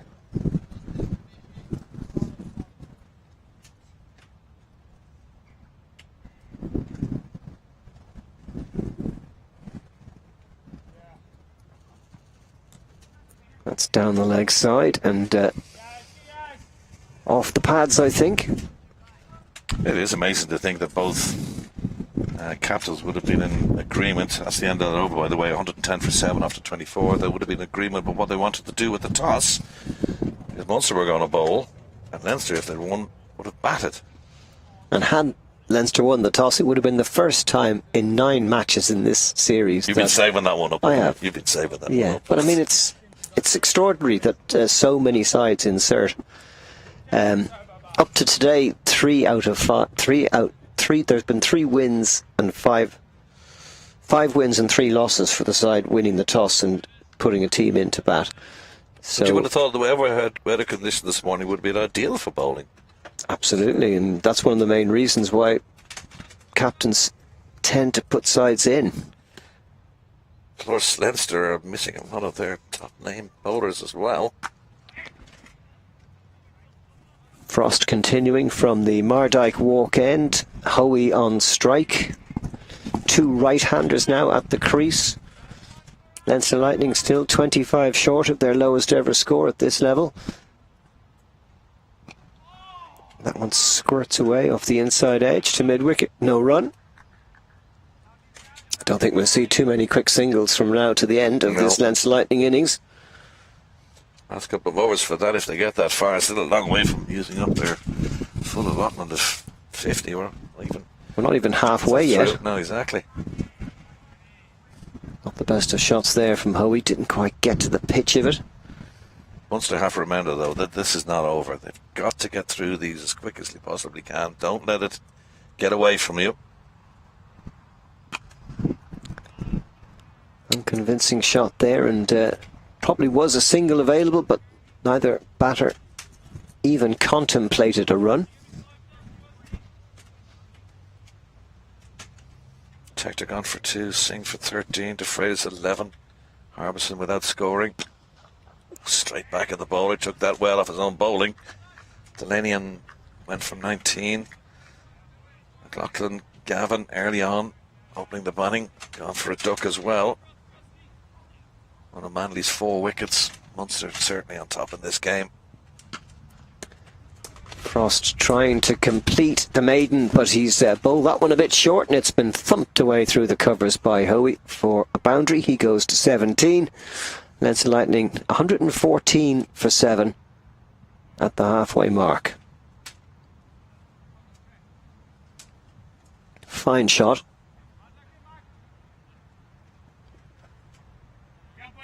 Howie has batted solidly so far. Frost none for 14 off his 4 overs. 114 for 7 at the halfway mark. How many more overs can the Leinster Lightning stay out there? That's the question.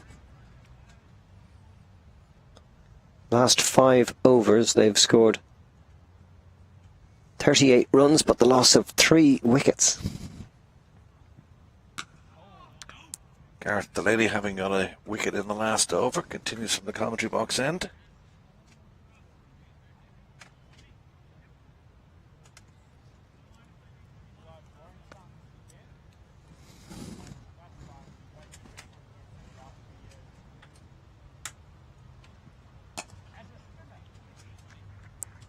Nicely played by O'Reilly.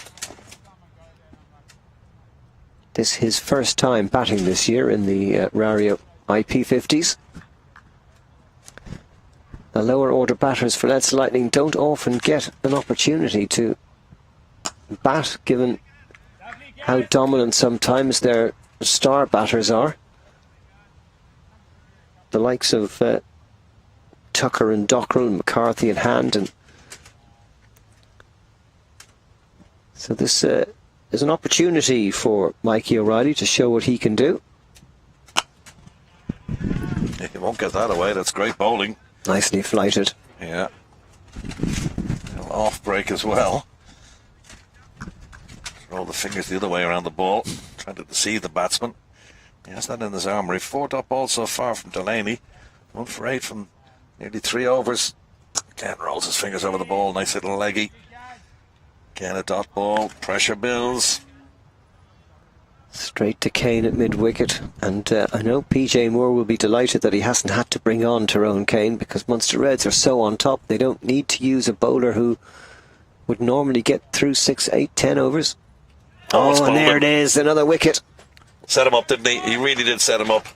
Oh, O'Reilly was trying to make room for the shot, but it was delightfully bowled by Gareth Delaney, who gets his 2nd wicket, and this hapless Leinster Lightning innings is slipping away quite fast. 114 for 8 off 26. Delaney now has 2 for 8 off 3 overs. That's a long trudge back for O'Reilly. He set him up with that before. He bowled him an off break, a leg break, and then the quicker one, flatter delivery. And he played all round it. You can see it slowing down. Tries to hike it away. Kept low. And that was deliberate. He pushed it through. Delaney now obviously got the benefit of the low bounce, but completely deceived O'Reilly. And 114 for 8 now as a sunburst through. A ball that was on middle and leg, and he was moving away to the leg side to try and cut it through the offside. It was completely the wrong shot to play in that moment. 26 overs gone, 114 for 8. And this sorry Leinster Lightning innings is crumbling fast, and you wonder if Gavin Hoey might just have a swing here with Amish Sidhu coming in at number 10.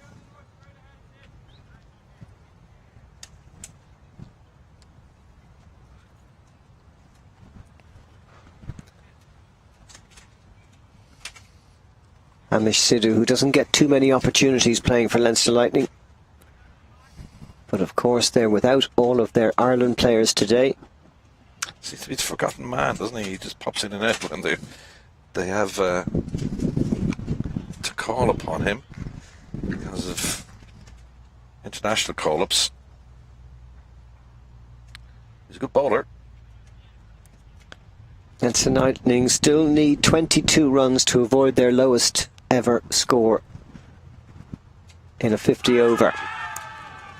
Looked like he moved a long way outside off stump there, so the appeal's in vain. Hoey on 17, facing the spin of Mikey Frost, who has yet to get a wicket.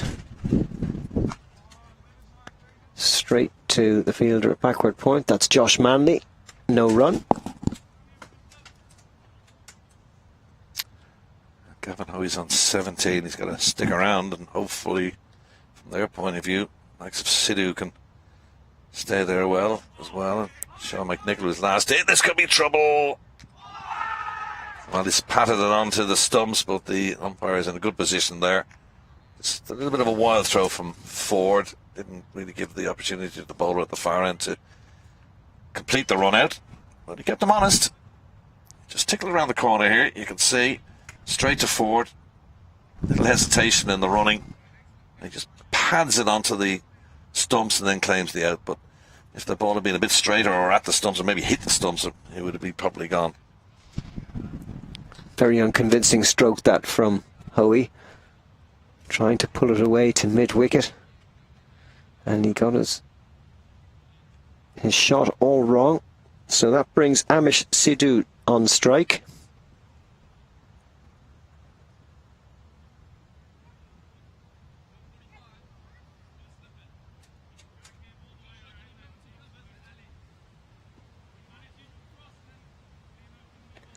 Well, an innings that started badly with the loss of Tim Tector and Cormac McLaughlin-Gavin with just 2 runs on the board has never really got going.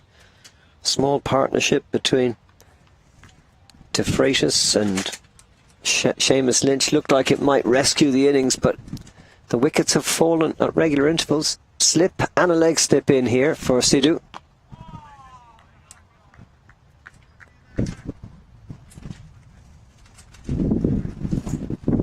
This very attacking field. 27th over.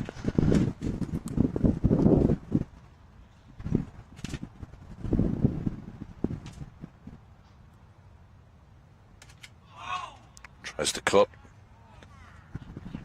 The end of a very good Mike Frost over, costing just 1 run. He's bowled 5 now for 15 without a breakthrough. 27 overs gone. Leinster Lightning 115 for 8.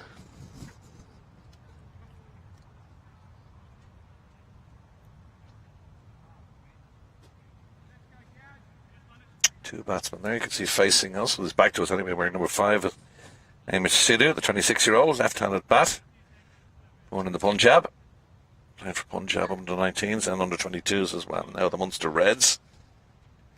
And then on to playing with the Leinster Lightning. Just 6 matches so far to his credit. Only 3 runs scored. He is a bowler. Another dangerous shot. That wasn't too far from the stumps. Hoey trying to hit a little late cut down towards third.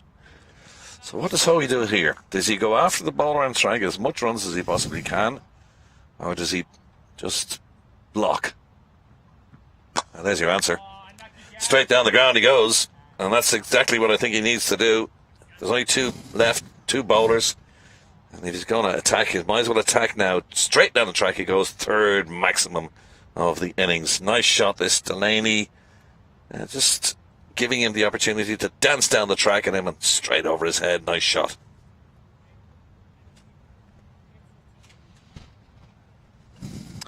Hoey moving to 24. I was going to say it's into Mr. Mackenzie's Gardens back there, but it's not, of course, it's the tennis club, which is back there. They've more white balls.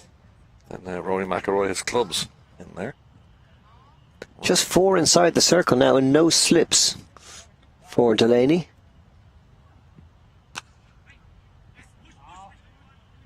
Drive, push, Into push. the deep. Hoey wants a second but says no thanks. So the Munster Reds have Amish Sidhu on strike, which is just what they require at this stage. Surprised Gavin Hoey took the run there, actually, because he's exposed Sidhu now. And there's still 3 balls of the over to come. And he'll be bowling, being a leg breaker, back into the left-hander as well. So, Hoey, well, he was thinking maybe he can get a second, but if he couldn't win a second, surprised he actually has exposed Sidhu now. Change in the field, slip is in. 6 in the ring, and that's off the leading edge, but didn't carry to Ryan Joyce in the covers. Not a very convincing shot from Sidhu at this stage of the match. Leinster Lightning 122 for 8 and in desperate trouble. Full toss turned straight to mid-wicket. Comfortably fielded by Mike Frost. no run.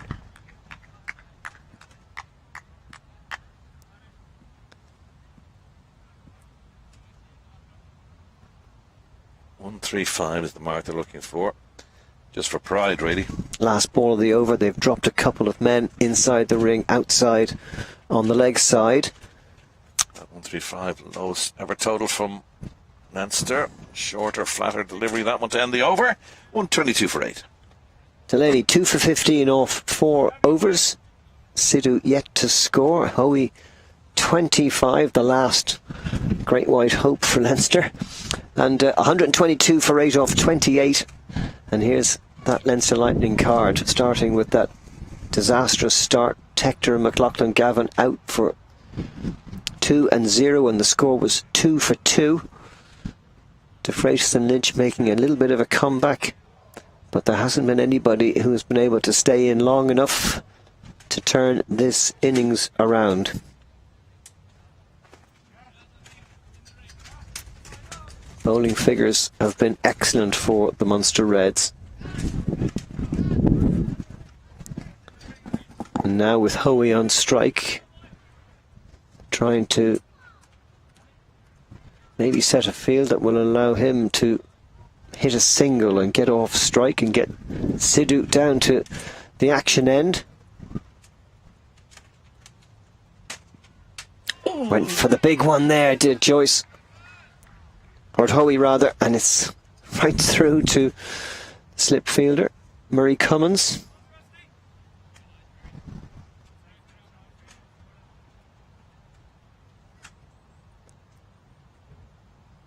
Shorter ball from Frost that time.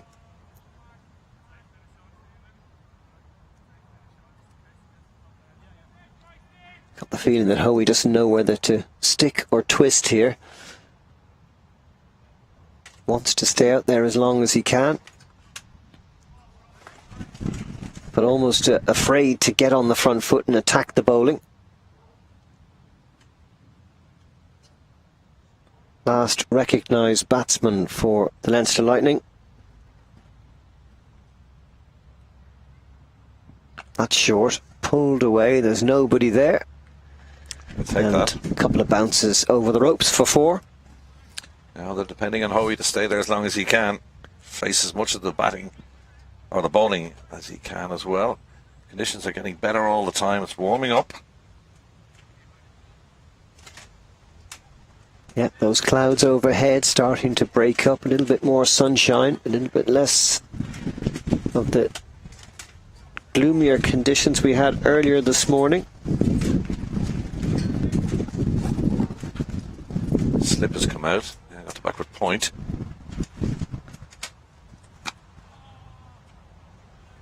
Fifth ball of the over. Hoey trying to get maybe a single off the 5th or 6th ball to keep the strike. Frost about to complete his 6th over. That's smashed away. He will get the single out to the cover boundary where McCarthy is the fielder. So the end of the 29th over. Frost none for 20 off his 6. Hoey moves to 30.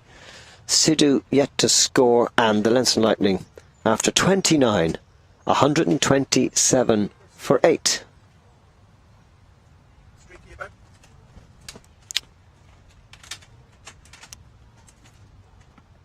Delaney's going to continue from the Sunday's well end. He's bowled very well so far, has Gareth Delaney. Conor Hoey now facing the 21-year-old from Dublin. Conor Hoey is his father, ex-Irish cricketer. Leinster Lightning since 2021. What's he on? 30. I want to get past that 135, a psychological barrier. Hoey on 13. Sidhu has faced 5 deliveries, says yet to get off the mark. Well hit shot there, but straight to Cummins at extra. No hundreds or 50s in Hoey's career so far. It's one of the highest scores he's had. Top score is 24. And league cricket. takes the single there and puts Amish Sidhu on strike, which will mean a change in the field, a lot more attacking field now. 3 in the ring on the offside, 3 in the ring on the leg side, plus a slip for Amish Sidhu, the lefty. So 31 for Howie is his highest score in list A cricket. Gone past that 24. He's got a 39 in T20 cricket. Made his list A debut in May of last year for the Lightning against the Munster Reds in the Interprovincial Cup. And we mentioned that the 135 was the lowest total by Leinster here at the Mardyke last year. Bowls a bit as well, leg breaks, as Delaney is doing now. Now the Munster Reds have done really well in the field today. Their pace bowlers getting most of the wickets, getting their side off to a very good start. Now the spinners can have a run without any real scoreboard pressure. 128 for 8. It's a great time for spin bowlers to get plenty of overs in. Just one off this over so far from Delaney. Well pitched up. Turned to a deep wide mid-on, and it's another single, a first single in fact, to Sidhu, who gets off the mark at last on his 9th delivery. And at the end of 30 overs, Leinster Lightning 129 for 8. Delaney with 2 for 17 off his 5. Sidhu fancies himself then. Could have stayed there and let Howie take the batting, but no. Walked it through for a single to get off the mark. Howie on 31. This is the bowling card now. You'll see Delaney bowling well. Had 2 wickets to his name from his 5 overs. Manley's the pick of the bunch so far. Had a hat-trick ball at one stage. 8 overs, 4 for 29. They're holding him back just a little bit as well now because they've got the spinners on. They're actually going to make a change of bowling now. McCarthy, who opened the bowling from the Mardyke end, switched ends at one stage. Now goes back to the Mardyke end. 1 for 28 from his 6. Yeah, his first 4 overs from the Mardyke walk end yielded 1 for 19. Got that really important wicket of Tim Tector in the opening over. Then a couple of overs a little bit more expensive from the Sunday's well end. But now with Sidhu on strike, he's back. And he won't be holding back, I can promise you. Against the left-hander, he's going to go round the wicket. Just 1 slip and a gully. 3 inside the ring on the offside, 2 on the leg side. A very attacking field. Munster Reds very keen to wrap up this Leinster Lightning innings.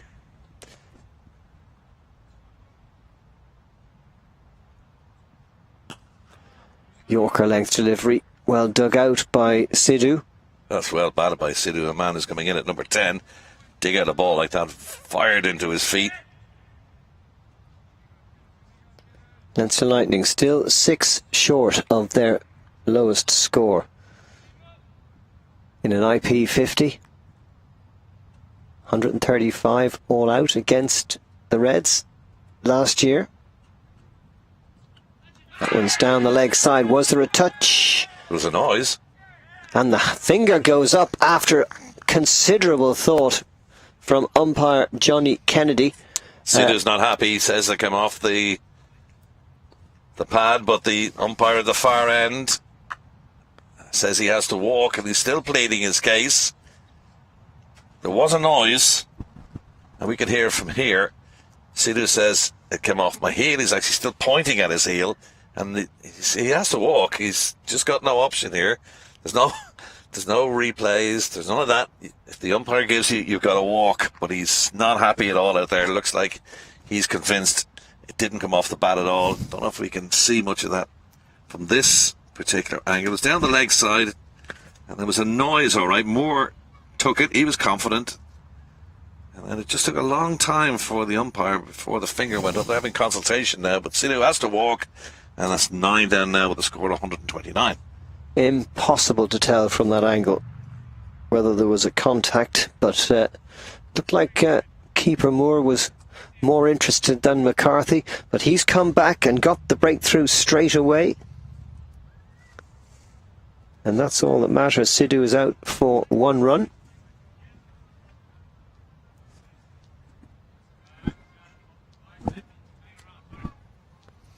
Well, last man in is Sean McNichol.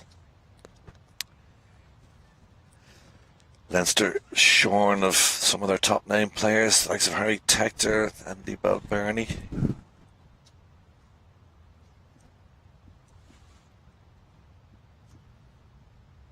So last man in. And 2 slips in for McCarthy, who smells a bit of blood here. Leinster Lightning still short of that lowest score ever. 135, don't forget this. 129 for 9.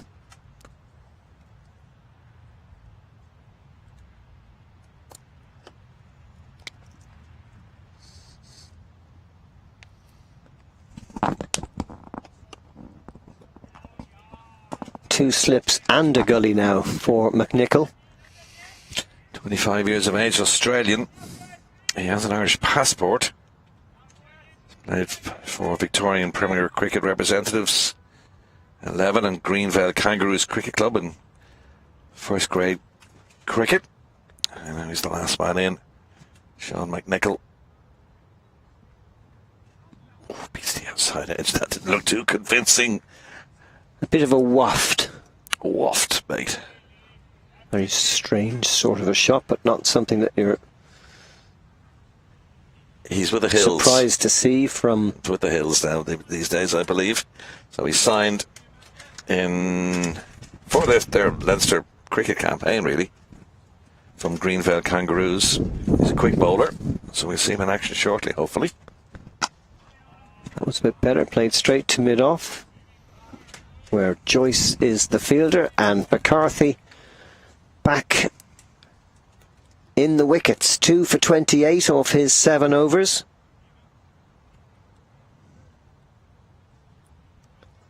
And it seems that Munster Reds can do no wrong today. It's been a fine performance by them. They had the Northern Knights in all sorts of trouble a couple of days ago. They were 132 for 5. But that's when Neil Rock and Mark Adair took over and gave them a total of 302. But there's nobody of that calibre in this Leinster Lightning batting lineup, it seems. And an update on McNichol. He's actually got if he wants, a British and Irish passport, courtesy of his Derry-born father. He played in the UK last summer with Cheshire. The Cheshire County League, I should say, with Bramall Cricket Club. Took 40 plus wickets. First chance to see him here. Sorry, Stephen. Yeah, first chance to see him here then. So I think we'll see him more as a bowler than a batter, the way we've seen it so far. But Gavin Hoey stranded at the other end. Must give a mention to Liam McCarthy, whose last over was a wicket maiden. And that's Hoey making hay as the sun shines. He may not have too much time to do it, but he might as well have a go at this stage. And that means that Leinster Lightning have at least equalled their lowest score. 135 for 9. And a new ball, please.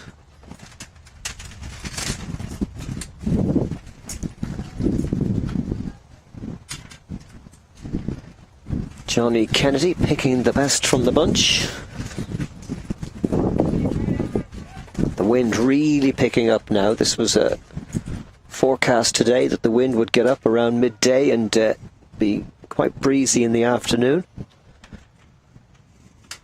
So it could be quite wild conditions when the Munster Reds come out to bat, chasing what they hope will be not much more than 136.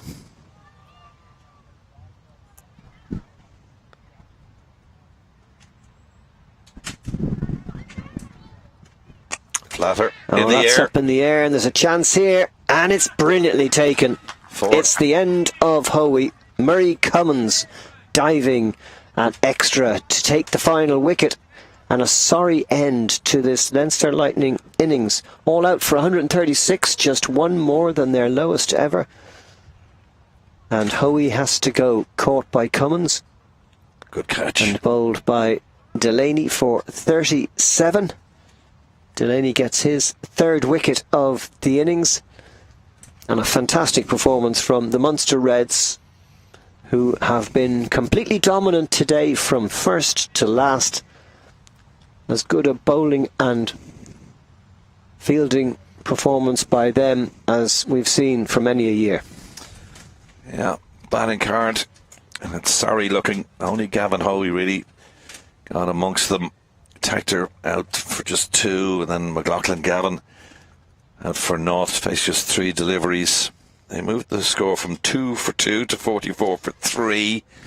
De Freitas making 11. Bit of a cameo there from Lynch, making 31 from his 34 before he became McDonagh's one and only victim. Manley went through the rest of the card along with Delaney mopping up the card, the bottom of the card there. You can see taking last 3 wickets, so all out for 136. Here's the bowling card. In just 31.2 overs, and here is why. McCarthy bowling really well, 7 overs, 2 for 28. Manley, the pick of the bowlers, 4 for 29 off his 8. The spinners coming on to do well. And young McDonagh playing his first game at this level, 1 for 25 off his 5. Delaney doing really well to mop up the tail, 3 for 24 off his 5.2 overs. Altogether a superb performance by the bowlers. And this is your summary. So Leinster, having been put into bed, having lost the toss, will regret that. All out for 136, second lowest score they've had in the history of the T50 competition, just beating the 135 here at the Mardyke last time around. So 137 needed for victory for the Munster Reds. This game not quite over yet, but Munster certainly are in the box seat, and we will bring you the reply to that 136 in a short while.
And you're welcome back to the Mardyke, and let's see how the Munster Reds get on chasing this low total for victory.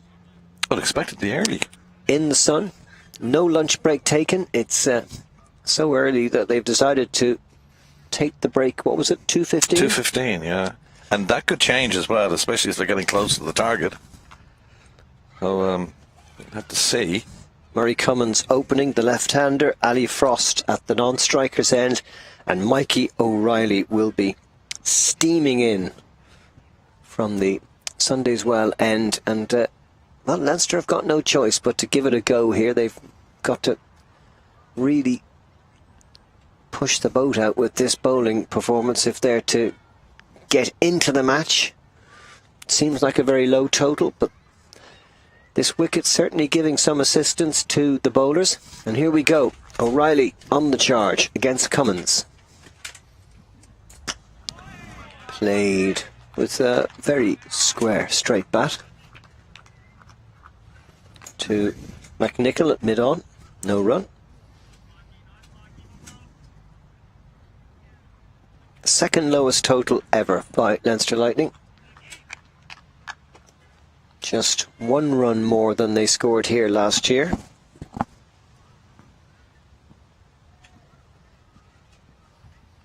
Couple of slips in for O'Reilly. The lefty bowling over the wicket to the lefty. Quite an unusual combination, that left-hander to the left-hander at the top of the innings. Wicketkeeper and 2 slips. Our umpires today, if you haven't heard, Johnny Kennedy, Aidan Seaver. A controversial dismissal of Sidhu before this break. Oh, beautifully played through the covers for 4. Elegant from Cummins. And the Munster Reds are on their way with a boundary. Beautifully played on the up. All the way along the ground. No chance of that being in the air. Beautiful shot from Cummins. Opens the Munster Reds accounts with a classy boundary.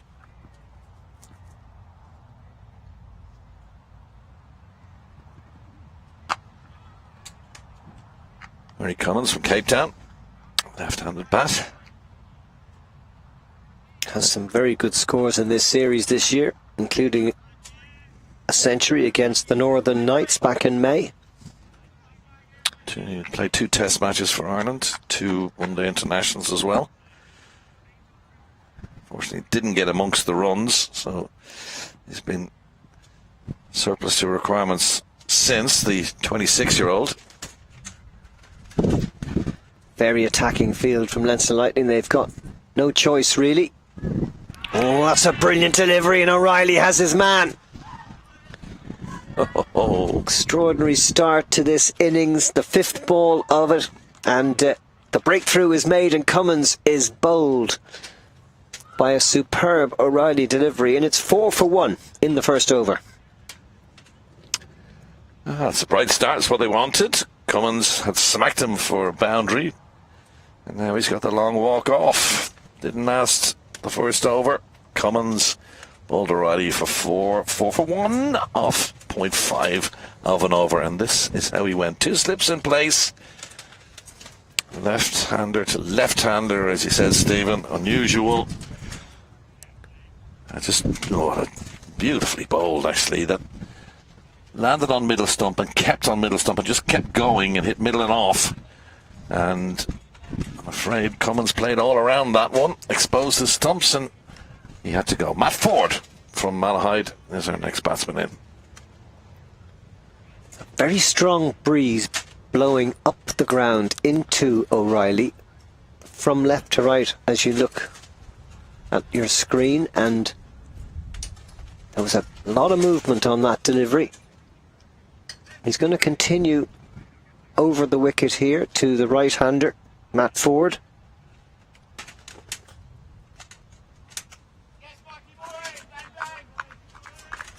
Slip in a gully, a very short mid-wicket. and every Leinster Lightning player hungry for the ball to come their way. Quick from O'Reilly, really pacey. Good start from him. 1 over down, 4 for 1. Commons back in the clubhouse. Netherlands women's against Ireland today. Netherlands won the toss, decided to bat, and the 3 overs in. Started well, 22 without loss. It's winning on 5 and Heather Seegers on 12. Jay Maguire and Ola Prendergast currently bowling for Ireland, who've won that series already 2-0. Laura Delaney making 185 appearances yesterday. That's a record, so it's 186 today for her. Congratulations to her. So hopefully Ireland can wrap up the series 3-0. But they're already won it 2-0, the T20 series in the Netherlands, in Amsterdam to be exact. Here, it's 137 for victory for Leinster Lightning, and they've started all right. They've got rid of the opener, Murray Commons, so Ali Frost and Matt Ford, 2 new batsmen at the crease, yet to register a score. And it's Sean McNichol who's going to open the bowling from the Mardyke Walk end with a couple of slips.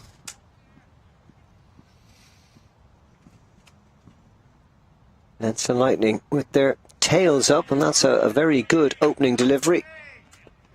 Playing his first game for Leinster Lightning this year. Controlled kind of delivery, that one. Very deliberate in his action, very deliberate in the way he bowls it. It's not lightning quick, but it seems to be accurate. Playing with the Hills, signed up earlier on this year.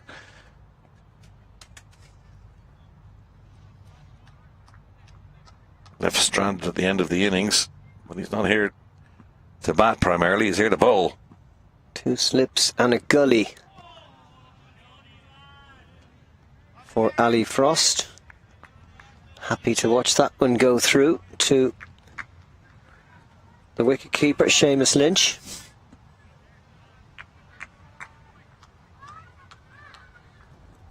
So what time are we at, John? 1:28. We've still got 47 minutes roughly till the lunch break. Plenty of time for either side here to get on top.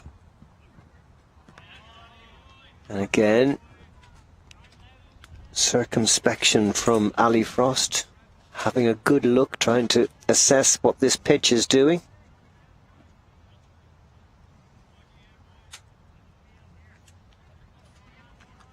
I think generally, in what we've seen this year, it's something that batters don't do enough of.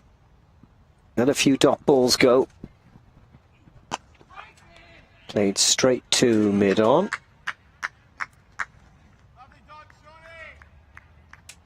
Hamish Sidhu was the fielder, no run. Good start for McNichol. Accurate, pacey.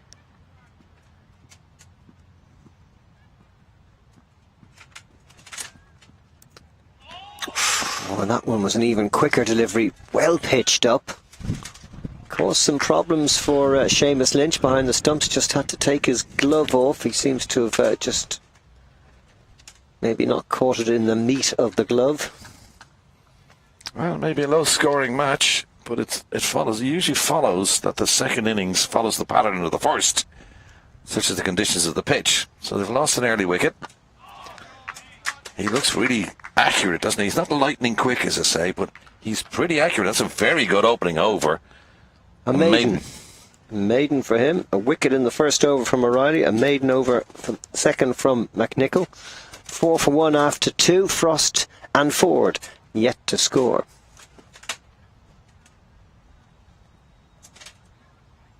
Quick wicket goes down, like we said earlier, with the Leinster Lightning innings, and the alarm bells start ringing a little bit in the batting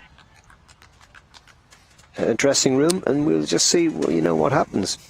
Well, one other piece of news to bring is women's cricket as well. Shauna Kavanagh has called time on an international career. 12 years, only one of 9 players to achieve 100 caps or more for Ireland women. Retire from international cricket at the end of today's T20 International against the Netherlands. Hopefully she can go out on a winning note. Born in Dublin, 31, played 110 times for Ireland, including 27 one-day internationals and 58 T20s. O'Reilly continuing from the Sunday's well end. Camera's going to continue on. Sorry, she's going to continue on with Pembroke, so she'll stay involved in the game.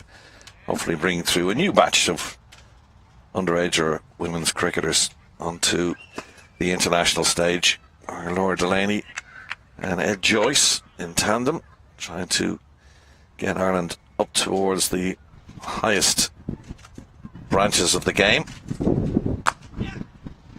Quick single taken by Matt Ford to get off the mark. It's important that these Munster Reds batters don't get bogged down chasing a low total. You still have to keep the scoreboard ticking, rotate the strike, all the things that make a good partnership.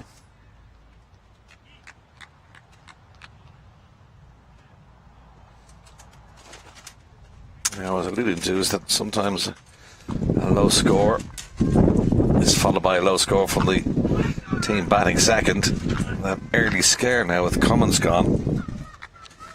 And Riley and McNicholas have started well. I used to say that it's quite windy, and this wind is supposed to keep going throughout the day. We can feel it now as well on our tent and the canvas here as well. So this picked up. So it might be to the advantage of the bowling side here. A couple of more wickets, but add 2 to that score. You know, they were 2 for 2, 44 for 3. Only made 136. So this game's not over. Good delivery again in that little area outside the off stump. O'Reilly bowling across the right-hander. It can be very difficult for the right-handers to see that kind of delivery. You tend to have to open up your stance when you're batting against a lefty coming over the wicket as a right-handed batter. Very short at mid-wicket is Dave Delaney. That's another good delivery. Solidly played by Frost.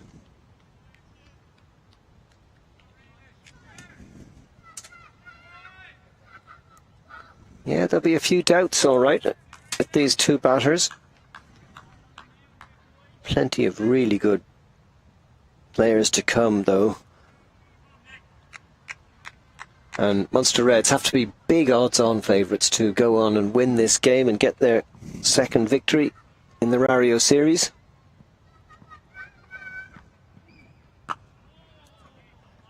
Not the best of shots there from Ali Frost. And that's the end of another excellent over from O'Reilly. 1 for 5 for him off 2. 5 for 1 the score after 3 overs. And Frost and Ford really not in yet.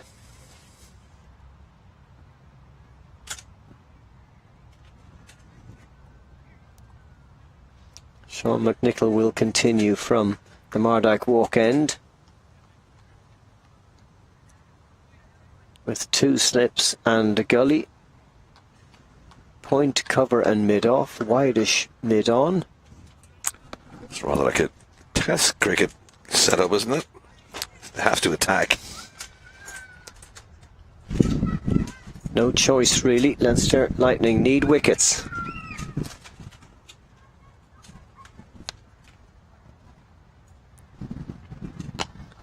Nicely played. But straight to Simi Singh at wide mid-on, or Amish Sidhu rather, at wide mid-on. Singh is on the other side, isn't he? Yeah, he's on the other side. He's captaining the side today for the first time. Calling the shots. Now changing the field again. They're putting another slip in, are they? Oh, they really are attacking now, aren't they? 3 slips and a gully and a backward point, and there's nobody on the third man boundary. This is Test cricket at its best in the T50 format. Oh, that almost got through. Fine delivery from McNichol. And not the best of shots from Ford. Both batters looking a bit jittery. He's Irish qualified, this fella. I haven't seen him before.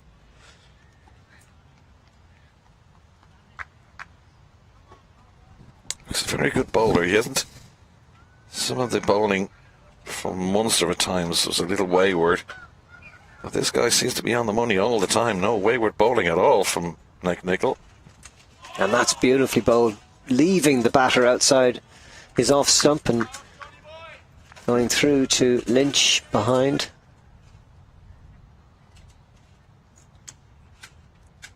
Yeah, this is the kind of cricket we like. It's not defensive. It's not just putting the players in position where they don't let the ball to get behind them. They're attacking here. 4 slips now in. Oh, was there a snick there? I think there was. Certainly sounded like it, and the batter is walking. Whoa. Matt Ford didn't wait for the finger to go up. He didn't. He's and walking. It's 2 down for 5 in the 4th over, and we've got a game in our hands. We certainly have. 2 for 2 now in the Leinster Lightning innings, and 2 for 5 now in the reply. And McNichols, I must say, very, very impressive. He nicked it all right. I was watching for the umpire at the far end to put up the finger. He didn't need to because the batter walked. So Cummins gone. And now Matt Ford. And this is the reason why that ring of fielders, big, thick outside edge. In fact, that could have gone to first slip. And the fact that it didn't need the finger at all, did it? Because he knew he had to walk forward, gone for 1. And McNichol, I think, could rip through this card if they're not careful. Tyrone Kane is coming in at number 4. Didn't bowl today. Has a slight groin strain and wasn't used by his skipper PJ Moore when his side were in the field. But he'll come in to bat here with 2 wickets down for just 5, and it's a very similar tale to the start of the Leinster Lightning innings. Good catch by Lynch as well too. That could have gone straight down the pocket of first slip, which is Tim Tector. But Lynch took command, dived away to his right hand side and took a nice catch. That ball was travelling. Still the target now 137. Looks an awful long way away. And that one got up and really surprised the man in the gully. I think that's Dave Delaney. Yep, he did well to stop it. But they found the edge again. McNichol's bowling causing these batters all sorts of problems. The way the wind is blowing, it would be helping him to move the ball away from the right-hander.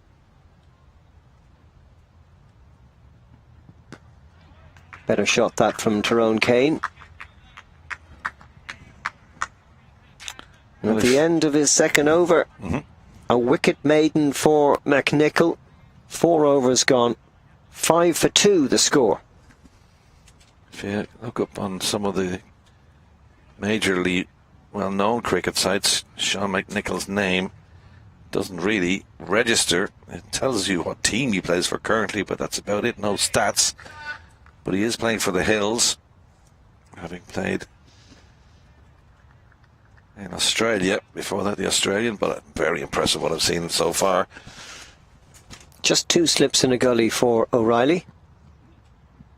That one down the leg side, and it's gone away to the boundary. Leg byes signalled. That's good work between the 2 umpires there, because the umpire at this end wasn't quite certain, so he looked over at the square leg umpire who gave the signal for leg byes. And it not come off those pads. It could have been a wide. Aidan Seaver, the umpire at this end. Johnny Kennedy at square leg. Oh, that one's off the edge as well, and this time Lynch couldn't hang on to it. Couple of runs, good running that, you'd have to say. Ali Frost running back to the danger end, getting a couple of runs. He's off the mark. Tyrone Kane dropped his bat there as well, getting it back.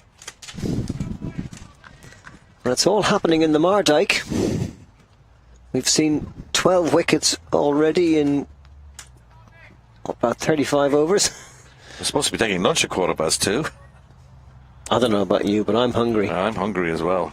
Do we have to wait till then? Mm-hmm.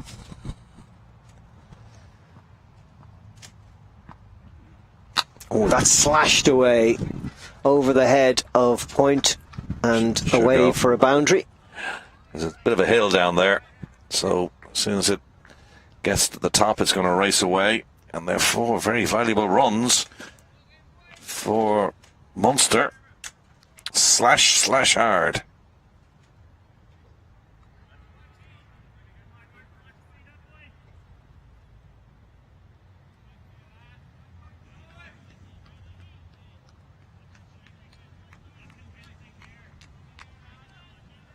Yeah, Leinster Lightning with their tails up, but they've got to keep taking wickets.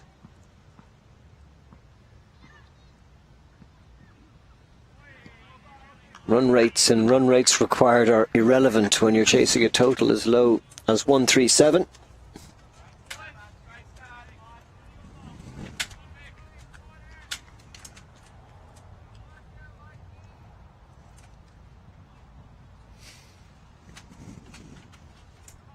It's been an expensive over so far from O'Reilly. He'll be wanting to come back strongly here.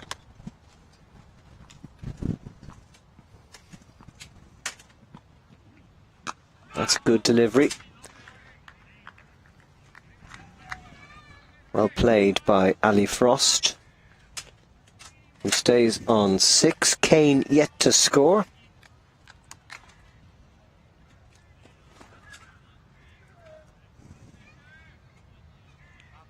And with this break in the innings coming in a half an hour or so, really important for Leinster Lightning to get at least a couple more wickets before that interval. They don't want any of their batters, the Munster Reds batters, to settle in. Another good delivery, solidly played.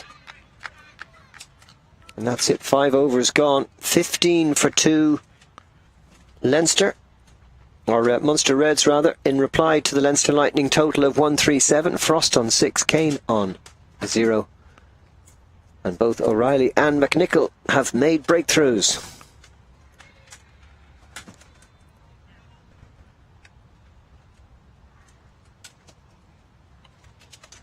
Again, this attacking intent from Simi Singh.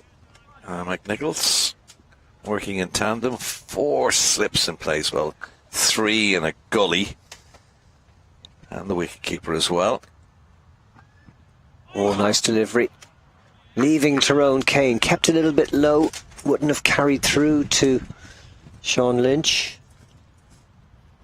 Seamus Lynch, rather. Plays his cricket with Terenure.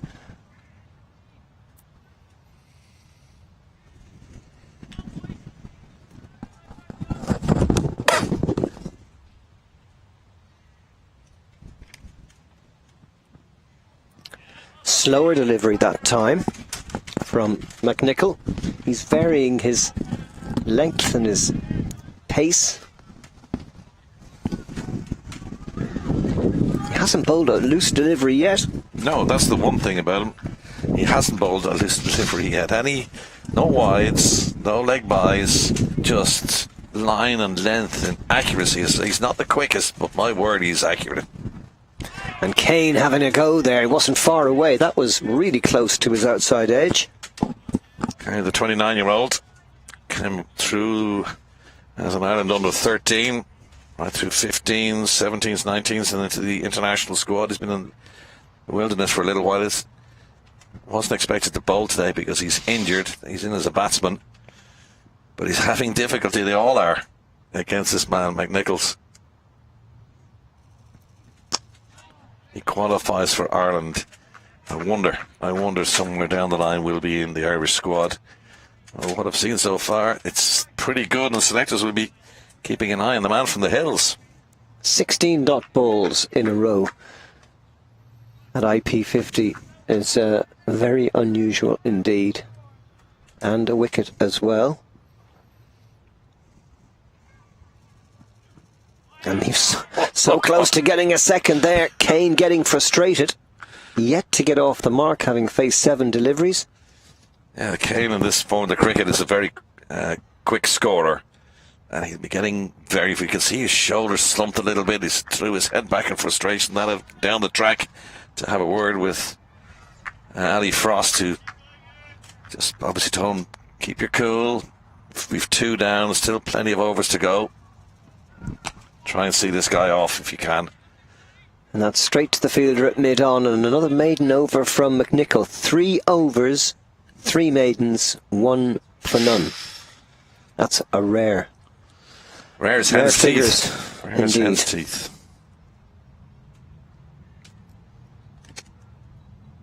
Terrific stuff. And there's going to be a change of bowling now from the Sunday's well end, because Dave Delaney is going to replace Peter, not Peter O'Reilly, but the son of Peter O'Reilly, Mikey O'Reilly. Mikey O'Reilly, that's the one. Showing my age there. Yeah. We both could do that. Dave Delaney. Another player who's had injury problems and who's determined to get back to the highest level. Ali Frost from Zimbabwe, on a 19 international.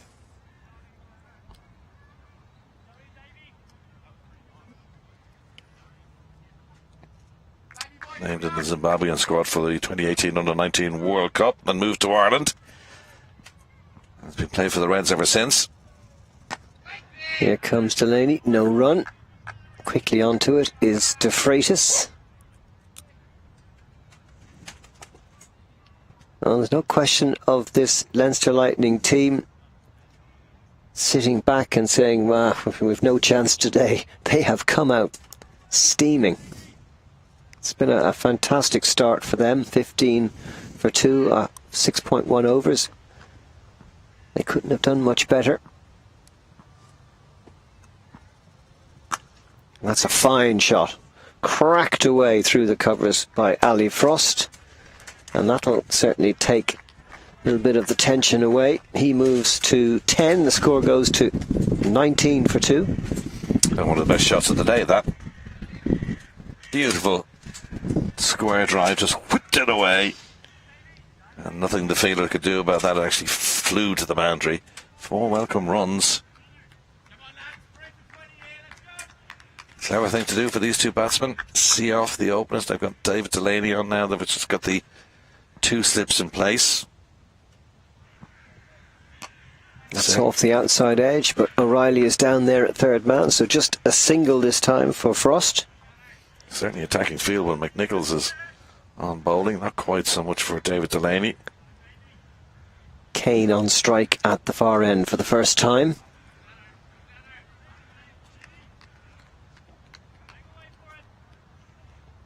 Delaney bowling into the wind from this Sunday's well end. Leinster Lightning needing another breakthrough. Wide of the off stump. Kane doesn't quite time that shot. Came off the toe of the bat. So no run that time.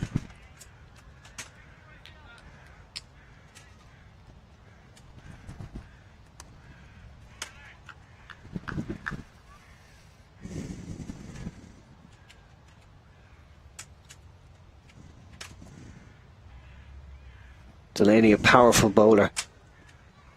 Strong man. That's uppish, but it's through the gap between cover and mid-off. And it's away to the boundary for another 4. Kane gets off the mark.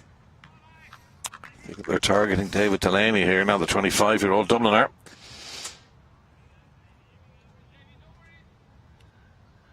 Yeah, a foot to the pitch of the ball, nicely played through the covers all the way along the ground. Nice boundary. They're scoring in boundaries now.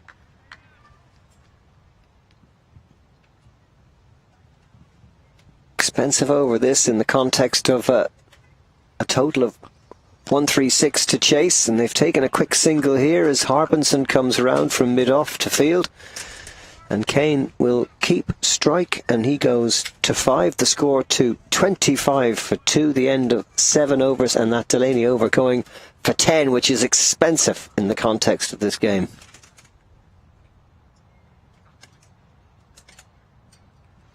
Delaney's been through a few teams in the domestic league. Started with the Munster Reds back in 2017, then moved to the Lightning for a season.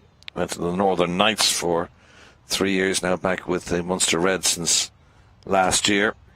Irish international. Well, still 3 slips in a gully for McNicholl, who is steaming in from the Mardyke Walk end. Oh, beautiful delivery. Stifled appeal that time, I think. More in hope than expectation. Kane just walking away, feeling that bit which hurts. Nobody laughs when ball hits there. It's very sore. Very sore. So, of course, everybody sniggers. Still over 20 minutes to the lunch break. You stop talking about food. We're all getting hungry over here. Well, you see, in the context of a game where there's going to be a break, you have to allow for the fact that the batters will at some stage play for that interval, as opposed to just playing as if it was a one-session innings. Well, if it makes a Kane difference. Might decide cut of his jib and has a go, umpires might decide to leave them out there, but I suppose only 20 minutes to go. There he goes, down the track he comes. That's clever. Oh, got to throw at the stumps and he misses. Oh, that was so close to a run out. Well, that's the saying. Kane was trying to get on with it, and he was nearly thrown out by DeFreitas.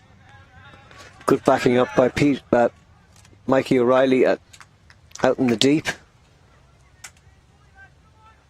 I'd like to see that again, actually. I think Kane survives. He doesn't want to get bogged down, Kane. This is extraordinary from McNicholl. Another 4 dots in this over.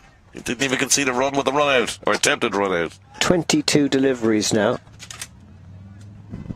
1 for none. All the runs have come from the Sunday's well end. Isn't that amazing?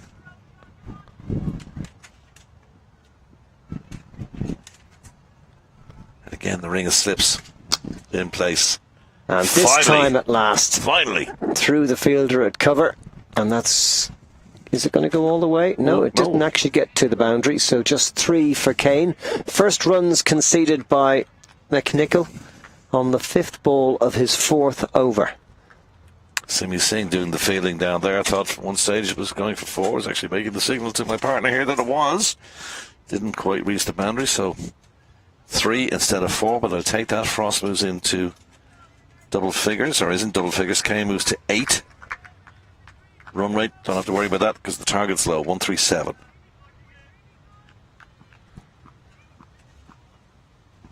Can McNicholl get another breakthrough with all these slips and gullies in place? No run that time. It's played straight to backward point. And the end of over number 8. McNicholl 1 for 3 off 4 overs. Kane on 8. Frost on 11. 28 for 2 after 8 overs.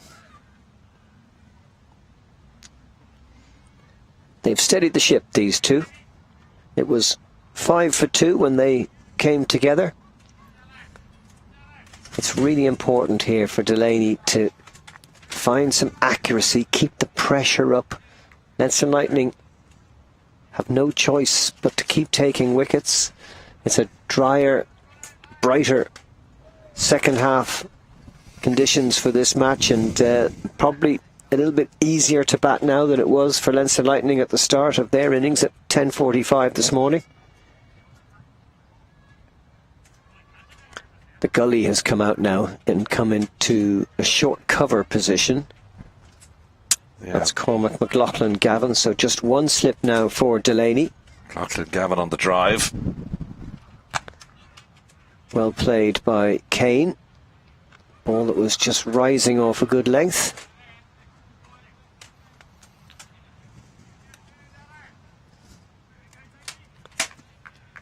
Very pleasant in the Mardyke when the sun shines. Beautiful day. Having had a great summer here. July was a bit of a washout. We're lucky to get as much cricket as we have. I know we got a washout pretty much up in Breedy for the T20 festival, but cracked away. Super shot. Stand and deliver. A good boundary hit from Tyrone Kane, and he goes to 12. Ball 32 for 2. What a shot that was. You can hear the crack resonate all around the ground. Beautiful shot. Up on his toes. Crack. 4 runs from the moment he left the bat. Delaney has been expensive so far. None for 14 in just his second over. It's a better delivery, more accurate, forcing the batter to just play a defensive shot.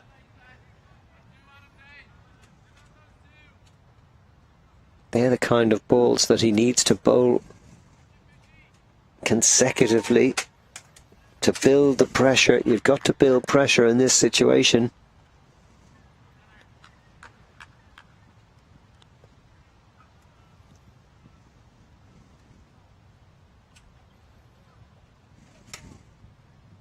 Good delivery, one of his best so far, just leaving the batter and through to wicketkeeper Seamus Lynch. The last 2 balls have been excellent from Delaney. Good comeback after the short ball was cracked away for a boundary. Yeah, comes the cutter. Just left the batsman. Netherlands women against Ireland. 10 overs gone. Netherlands started really well. Batting for 73 for 2 now. Nicely played, wide of mid-on and away to the fence. Is it? Yeah, all the way to the boundary. Good shot from Tyrone Kane, who's really found his straps. They've weathered the storm. The only one giving them any real problems is McNichols at the far end. There's another boundary, dealing in boundaries there at the moment. Just an update again on that women's score. Netherlands against Ireland in Amsterdam. 73 for 2, having won the toss. Netherlands, 10 overs gone in the T20 International. Netherlands choosing to bat. Shorter delivery, but good and straight. And a defensive shot from Kane that time. But a couple of boundaries off that latest Delaney over. And after 9 overs, it's 36 for 2. Kane has moved to 16, Frost on 11. Yeah, one more about the Netherlands women against Ireland. Iris Willing is still there, not out on 39 from 35. Delida and Seegers are the 2 outs. Just got rid of Delida now. Run out by a combination of Prendergast and wicketkeeper Amy Hunter. So Ireland won that series, already 2 up. Like to finish it with a bang or with a plum, especially with Shauna Kavanagh retiring after this particular game. But I'll watch more and on. We're going to concentrate now fully on this individual T50 game. Leinster Lightning put it to bat, made 136, chasing 137. Munster for victory. Over for McNichol now. One of the slips has come out, just 2 slips and a sort of a 4th slip stroke gully. Sam Harbinson warming up. I fancy he'll be coming on at the Sunday's well end. He was on bowling this week, didn't he? He looked very good. Batted very well.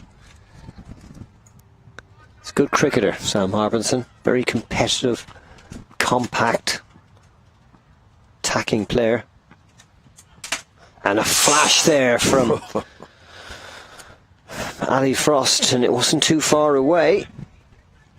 Tempter from McNichol outside the off stump.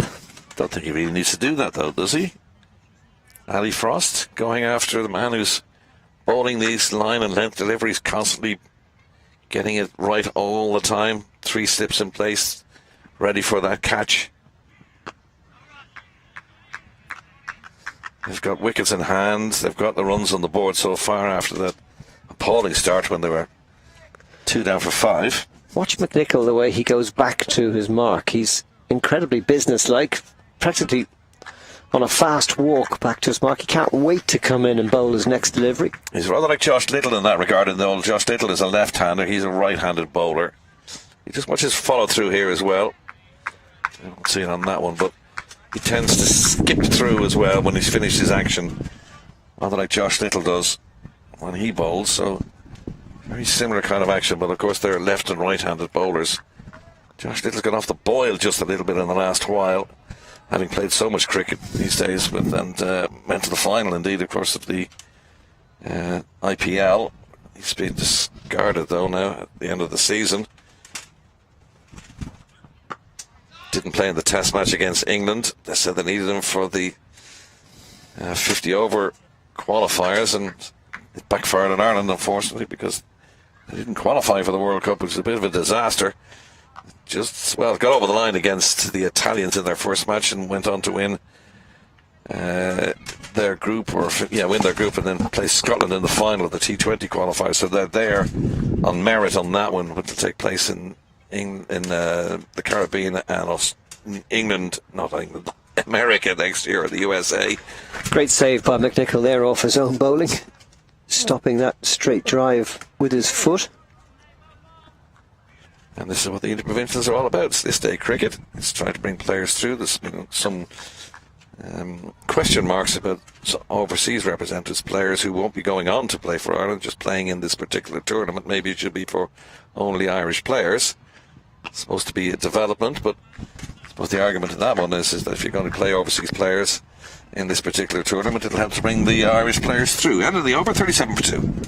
10 overs gone, and McNicholl in 5 overs has only had one scoring shot off his bowling. Isn't it? Extraordinary. Let's have a look at the cards. This is the Reds card. They were in trouble. 2 down for 5. Cummins and Ford both gone. But Frost, it's Kane. Kane has survived a few anxious moments against McNichols, but he's scored in boundaries. Here's the bowling figures. Well, O'Reilly started with a wicket, so did McNicholl, but Delaney has been a little expensive, and he's come off now to be replaced by Sam Harbinson, who is going to bowl from the Sunday's well end. And it's wickets, wickets, wickets. That's all the Leinster Lightning can hope for. They've got to keep breaking partnerships, because even one solid partnership could get the Munster Reds to their very low target today of 137. You're spot on, Stephen. That's it. Wickets, wickets, wickets. Harbinson didn't trouble the scorers. The 28-year-old out for naught. Full toss, punched away through wide mid-on. A poor opening delivery and a bit of a gift to Tyrone Kane. Looks to be in very good form. Harbinson, the Australian. Yeah, low full toss. Now there's a gift for a player in form. Just the 2 List A matches for Harbinson. Down the leg side, that's beaten everybody. Past the dive of Lynch and away for 4 leg byes. Just touched the pad on the way through. Yeah, these are all welcome runs for Munster. We're in a bit of trouble now. They're in the box seat, really. Just saw off the danger of McNichols, who's only one scoring shot off his bowling so far. Just observation there from Tyrone Kane. Tyrone Kane actually showed his bat to the umpire. He's got to let the umpire make his decision on this thing. You can't show the fact that you've actually hit the ball or not. It's up to the umpire to make the decision. But you could see what he was doing, Tyrone Kane. He was trying to not influence, but to say that I actually hit that, so he took another 4 to his tally. It's very tempting to do it. Doesn't really make a lot of difference. It's all runs whatever way they come. Yeah, but you can also think, are you being just a little bit greedy by saying, I've got the 4 runs, I want to make sure that they're added to my tally. You can understand why. Oh, absolutely. Batters are very single-minded in there. Selfish in that respect.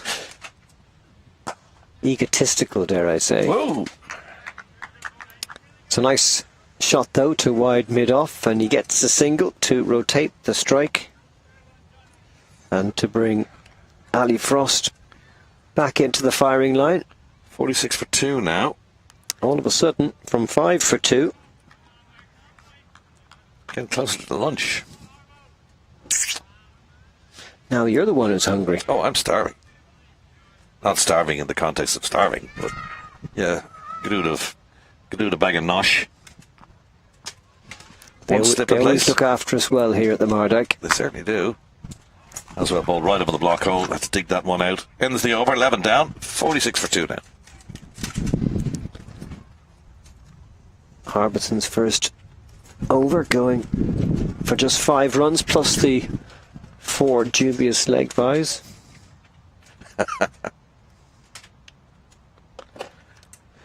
But it's 9 off the over effectively, and 46 for 2. Munster Reds very much back in the driving seat. And you just look at the body language of the Leinster Lightning players, and there's a sense that they're starting to slump a little, starting to feel that 1-3-7 is a very easily attainable target on a sunny day in the Mardyke when the wicket is getting easier with every over. Simi Singh is coming on to bowl, 5th bowler for Leinster Lightning. If I was a betting man, I'd say this game is over. And we might be into a slow death. We shall see. That's uppish and just away from O'Reilly, a backward square leg, just a single. Kane wanted 2 there on the misfield, but you know, now if they say if you're looking for a second, make sure you can run a third on a fumble. Reds need 90 runs now from 38.5 overs.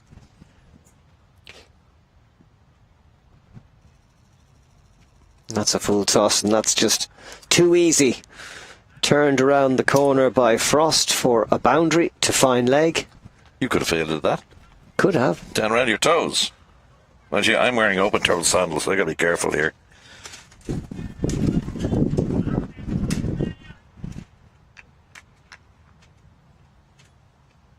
No, that's too easy. Leinster Lightning are just losing that little bit of impetus that they had in the opening 4 or 5 overs. That's short as well, pulled away into the gap. There is a fielder in the deep though, so just a single this time for Frost, who goes to 16 off 29, 52 for 2 now. 52 for 2, 5 minutes or so to lunch. Officially, I wonder, will they be tempted to play on?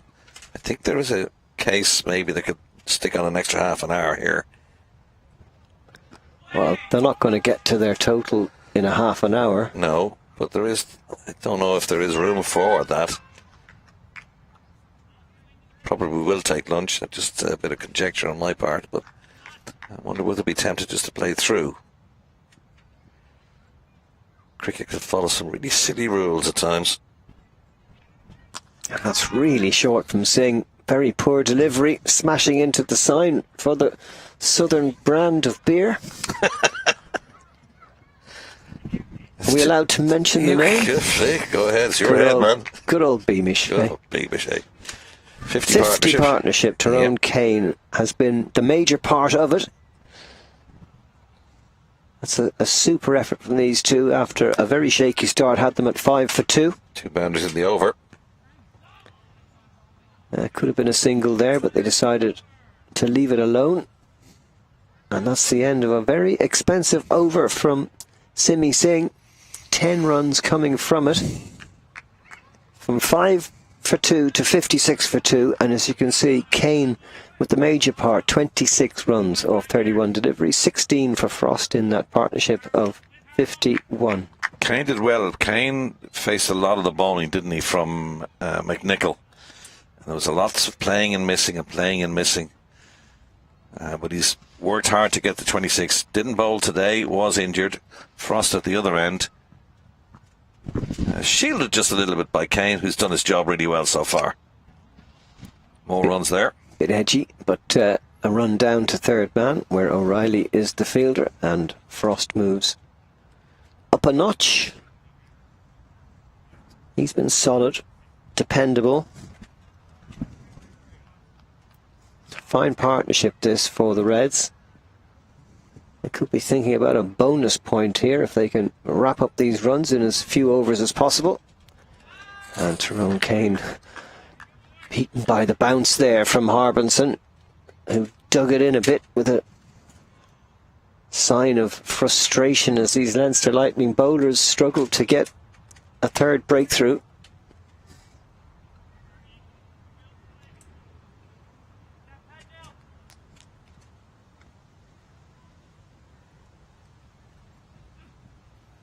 Well left by Kane. Good length ball moving away.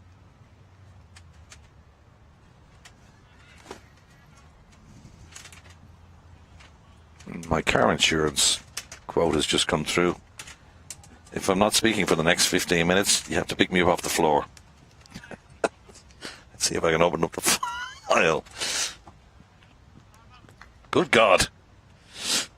McNichol has dropped out to the cover boundary, just 3 in the ring on the offside. And that's cracked straight to mid-off where Delaney misfields. And an easy run for Kane. Oh. He moves to 27. I just won 50 million in the Kenyan lottery. Should I respond? Probably not. I'll just pay my car insurance.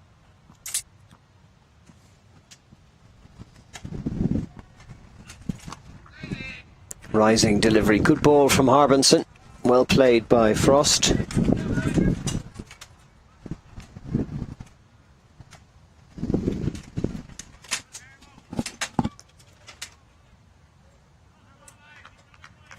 Singh, bowling spin from the far end. You wonder if the slow bowlers might be the way through here, but so few runs to play with, it's difficult for Simi Singh to decide what he's going to do next. How's your golf these days? Not bad. Not bad. What are you playing off? 12.4. 12.4. Not bad for a man your age. Yeah, it's okay. Not bad. End of the over. 13 gone. Harbinson with 2 off that last over. None for 7. 58 for 2. Frost on 17. Kane on 27. Looks like we're going to get another over in before lunch. Yeah, played Hermitage on Monday. The Hermitage, very nice Midlands course down near Emo, Killinard. Tough course. Sevi designed it. You can see all the nuances as well. And you think you hit a decent one and the ball rolls into the water unbeknownst to you. Do you see that ball? Well, you have to fish it out. Afraid so. My 24 points actually wasn't the worst score by any stretch. Sing to continue. Kane on strikes, straight to the fielder in the covers. I think they need 5 McNichols today to win this match, wouldn't they? The way he's bowled. Might have to bring him back. I thought he might come on for one more before the lunch break. But Singh deciding to continue. Quick single taken. Yeah, well run. It was Frost called. He was going to the danger end, so he called Kane through quickly. I don't think Kane was too enamoured about being called through there. Slight hesitation, but Frost, it was his call, so he moves the score on now to 59 for 2. We're in the 14th over.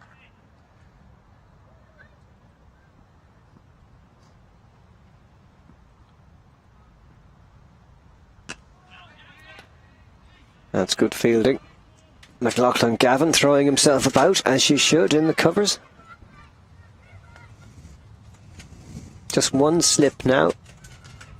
Much more of an orthodox field, which means there's plenty of space as Simi Singh wants something there. LB. That's what he's claiming. Appealing for LB. Not getting it though. He was the only one appealing though. There was no appeal from Tector and very little from Lynch. See it here again now. Where's the pill? It may have been going down a leg. Here it is again, actually.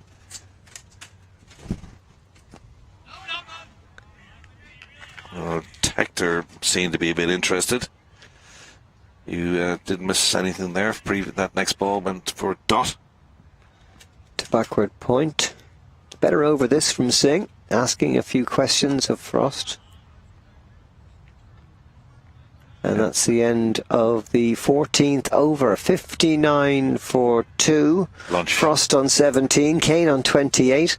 Singh has none for 11 from his 2 overs. And Munster Reds going in for lunch, which should taste an awful lot sweeter for them than it will for the Leinster Lightning, who look to be on the way to a crushing defeat here. 59 for 2. 137 the target. And in about a half an hour's time, we shall see the conclusion of this match. Hope you can join us for that. We will be having a look at the batting cards, though, before and bowling cards before we head off for that lunch break. Kane and Frost coming off together, as is the tradition. They're generally applauded off the ground by the opposition players. Started slowly. 54 they've put on together.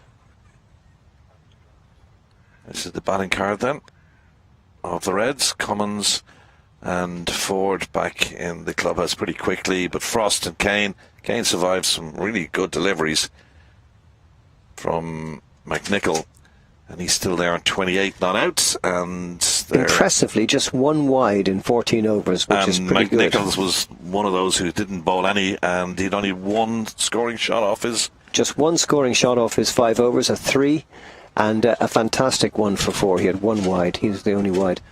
But that's a really good effort by the Munster Reds after a shaky start. And so Lightning 137 is 136 actually, and need 137 for victory. So the Reds are 59 for 2.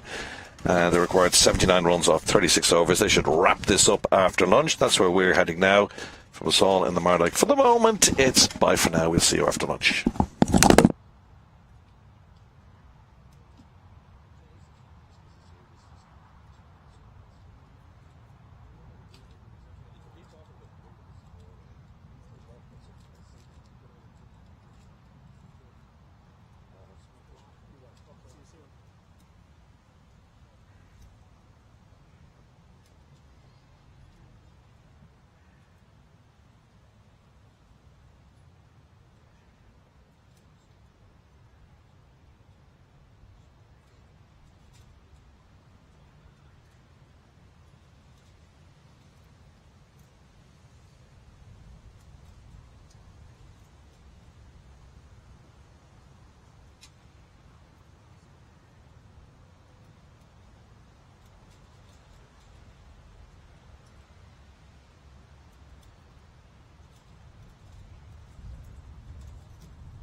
And you're welcome back to the Mardyke.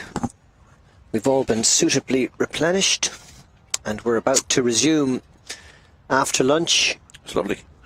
With the Munster Reds impressively on their way to this target, which has been raised by one because a wide was missed during the first innings. And absolutely. It means that the Leinster Lightning actually made 137 and the target is actually 138. Johnny Kennedy and Aidan Seaver are still out there. And it looks like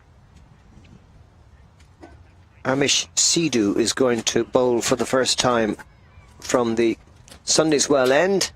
And it's Tyrone Kane on strike.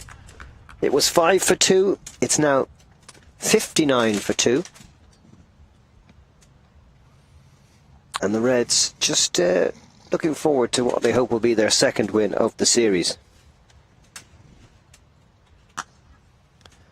Short ball punched into the offside for a single. Trying to Tyrone Kane during the lunch break. Seems to be okay. It wasn't fit enough to bowl, but happy not to do so. But he's in good touch. Survived early on. Really wonderful bowling from Sean McNichol. And he's on to 29 now. 60 for 2. So the total they need now is 138. It surpassed the 135, which was their, or the 137 did at least, their lowest score in the T50 form of the game in the interprovincial series. That was against Munster here last year. So nice delivery. Well bowled. That just lifted and left him. One slip in. The skipper, Simi Singh. Small man, Sidhu, but gets good rotation. That's very fine and great fielding from Singh, who moved across from slip in rapid time to stop what might have been 4 leg byes or whatever. Good anticipation, all right. Saw it floating down the leg side, decided to move quickly. Oh, turn on that one. Jumped and turned. That was a super ball from Amish Sidhu. Too good for Ali Frost.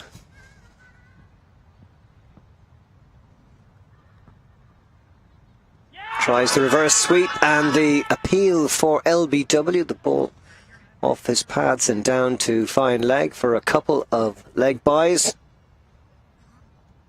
But that's a very good bowling from Sidhu. It's just a pity he doesn't have enough runs to work with. Sidhu's got a sip in place there with Simi Singh, as you mentioned. He tried the reverse. He just clipped the back leg. Oh, that was close enough. You could see the stumps opening up behind him. That was a decent shout. Yes, it was. Went through for 2 LBs. And a good delivery to finish off the over. A fine over indeed. Just one coming from it. 15 overs gone now. 62 for 2. Frost on 17. Kane on strike on 29.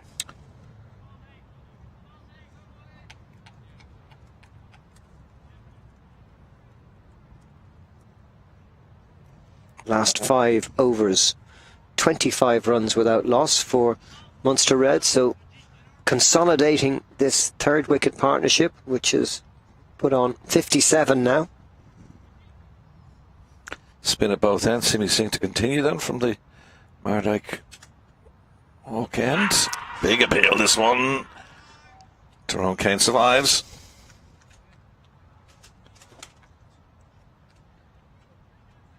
The Irish women's cricket team, we mentioned that already. They're now chasing 117 for victory against the Netherlands. 17 for 1. They are in reply after 2 overs. Netherlands reaching 116 for 6. Good fight back by Ireland. They were 72 for 2 at the end of 10. So 116 for 6. Ireland need 117 for victory and wrap up a 3-0 victory in that series. 2 up already.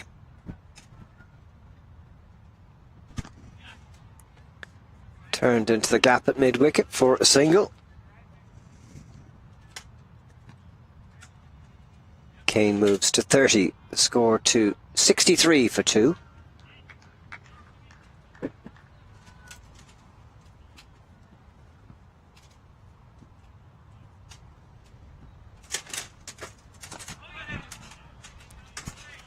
couple of excellent bowling performances by the Munster Reds today. Josh Manley's 4 for 29 off 7, and Gareth Delaney with 3 for 24 off 6. The standout bowlers, McCarthy had a couple as well. And with the bat, well, these two are just building slowly towards that very small target of 138. Well, this is the voice down the years when you're facing Simi Singh, is get down on the knee and try and hold it around the corner.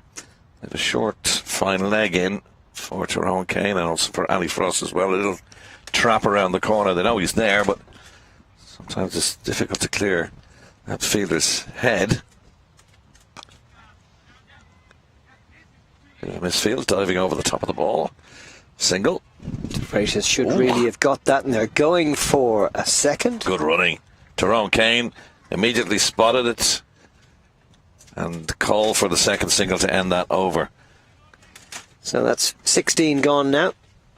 Kane has gone to 32, Frost on 18, 66 for 2 after 16 overs.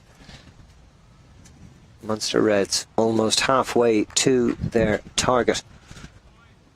Run rate and runs required not coming into the equation today. It's all about whether the Leinster Lightning can actually get wickets to stop this victory march for the Reds.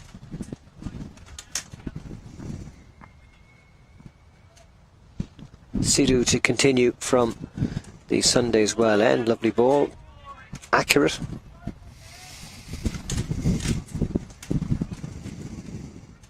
Getting a little bit of turn.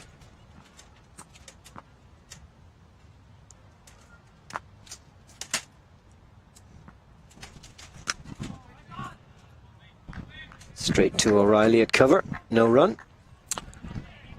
Big couple of days coming up for the Irish men's team. India tomorrow, T20, 3 games. Tomorrow, Sunday and Wednesday.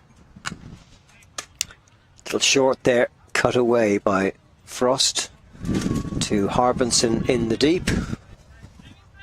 You mentioned already that the first 2 days are sold out. Tomorrow's weather's a little iffy for a 3 o'clock start. Hopefully they can get it done and dusted tomorrow. Sunday's supposed to be okay, and Wednesday next week. Bit of a long-range forecast there, but hopefully they get them all in. Nice delivery. A little bit quicker, pushed through.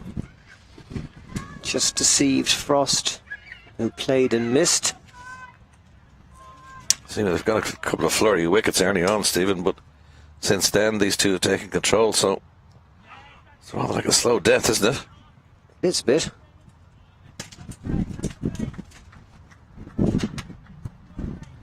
Came off Kane's bat, but not the most fluent of shots. Frost back on strike. Straight to Hoey in the mid-wicket region, and at the end of his second over, Sidhu has no wicket for 3, and it's the wickets that matter.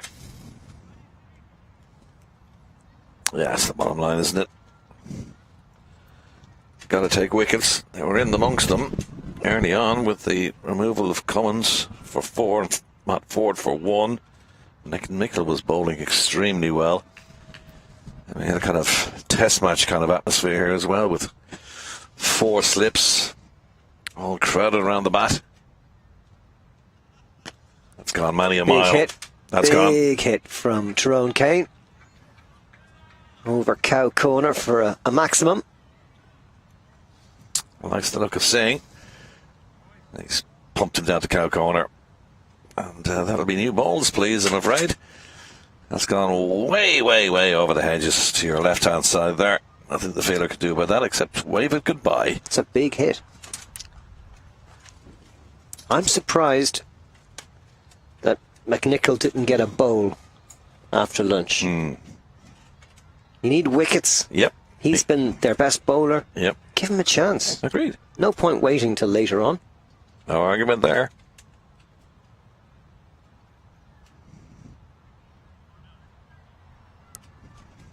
Sure, It's great sitting out here and deciding what they should be doing. Conjecturizing. Is that a word? Well, it could be. If you use it often enough. It'll get in. Yeah, that's what happens.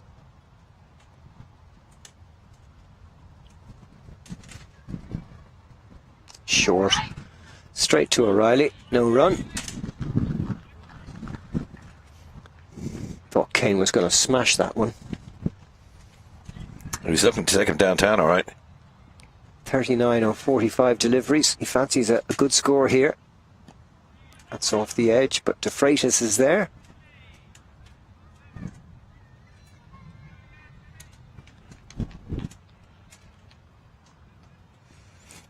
Gets 6 off the first ball of an over, and all the pressure is off the batter. Ireland's women's have lost a couple of wickets in that reply.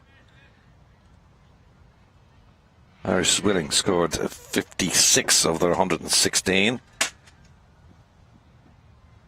Gabby Lewis gone for 20. They've also lost Orla Prendergast, Laura Delaney and Amy Hunter. In fact, Laura Delaney's just come in, I'm afraid, with, not afraid, but I have to say, along with Rebecca Stokel. So early in their innings, 49 for 3 off 8. Should have enough in hand, though, to win that one. 116 for 6, 117 for victory is what they're looking for there. Into the gap at mid-wicket for a single. Kane goes to 40, score to 75 for 2.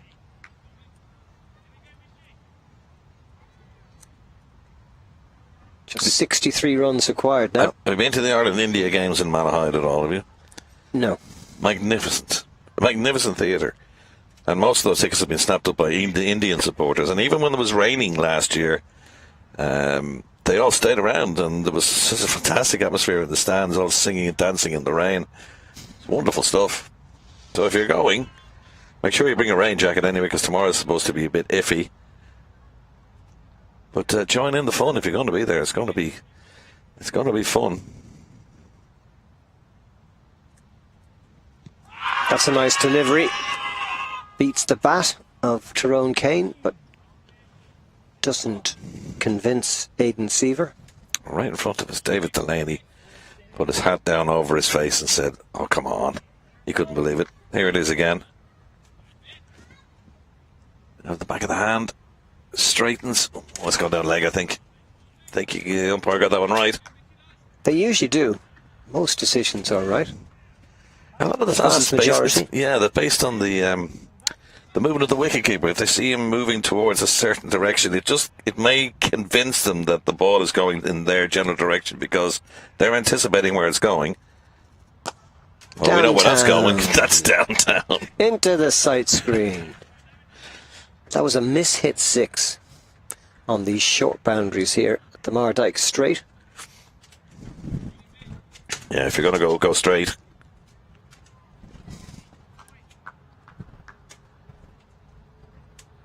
Nice shot.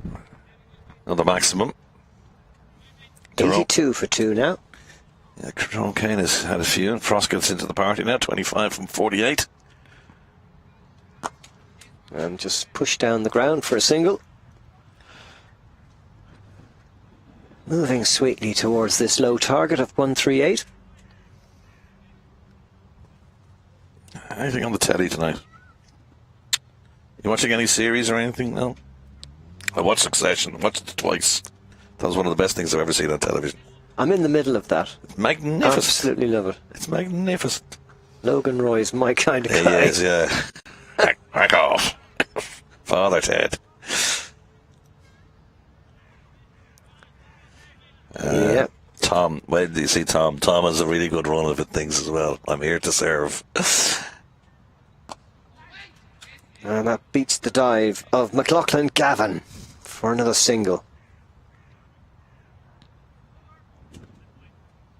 End of the over then. 84 for 2, 85 for 2. Thank you so much, Sidhu. None for 13 off 3. Doesn't look like he's going to get a wicket. Or more bowling, perhaps. But the spin continues from the far end. It's Simi Singh coming in for his 4th over. So far, none for 22. Well, Simi Singh might be thinking to himself, this is an opportunity for me to get some more bowling in after breaking the thumb earlier on this year. He's only back, and he's trying to get back into the Irish squad. Flatter pulled away. The man down there short of him, though. But Singh may be thinking, I can give myself a few overs here and just keep the momentum going. He is the captain. He's entitled to do that.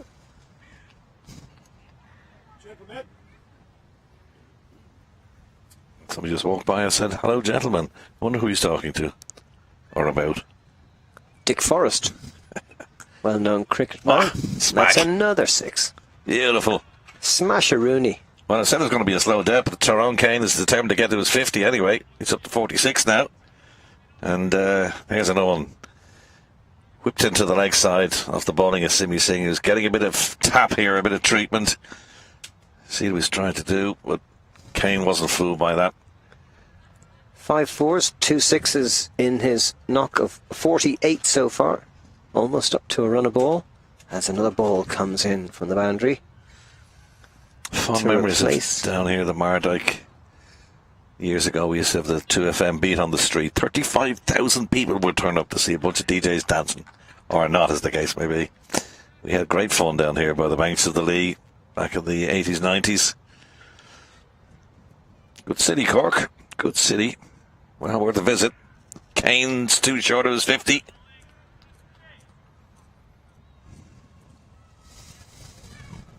You'd have been working in sport at that time, wouldn't you? You didn't have any involvement with all I ever did. 2FM those days. So nope. Old DJ friends there. Late Jerry Ryan. Simon Young sadly departed this mortal coil, as is Tony Fenton. And our boss even at those days, Bill O'Donovan, is no longer with us. Bit of an inspiration, our Bill was.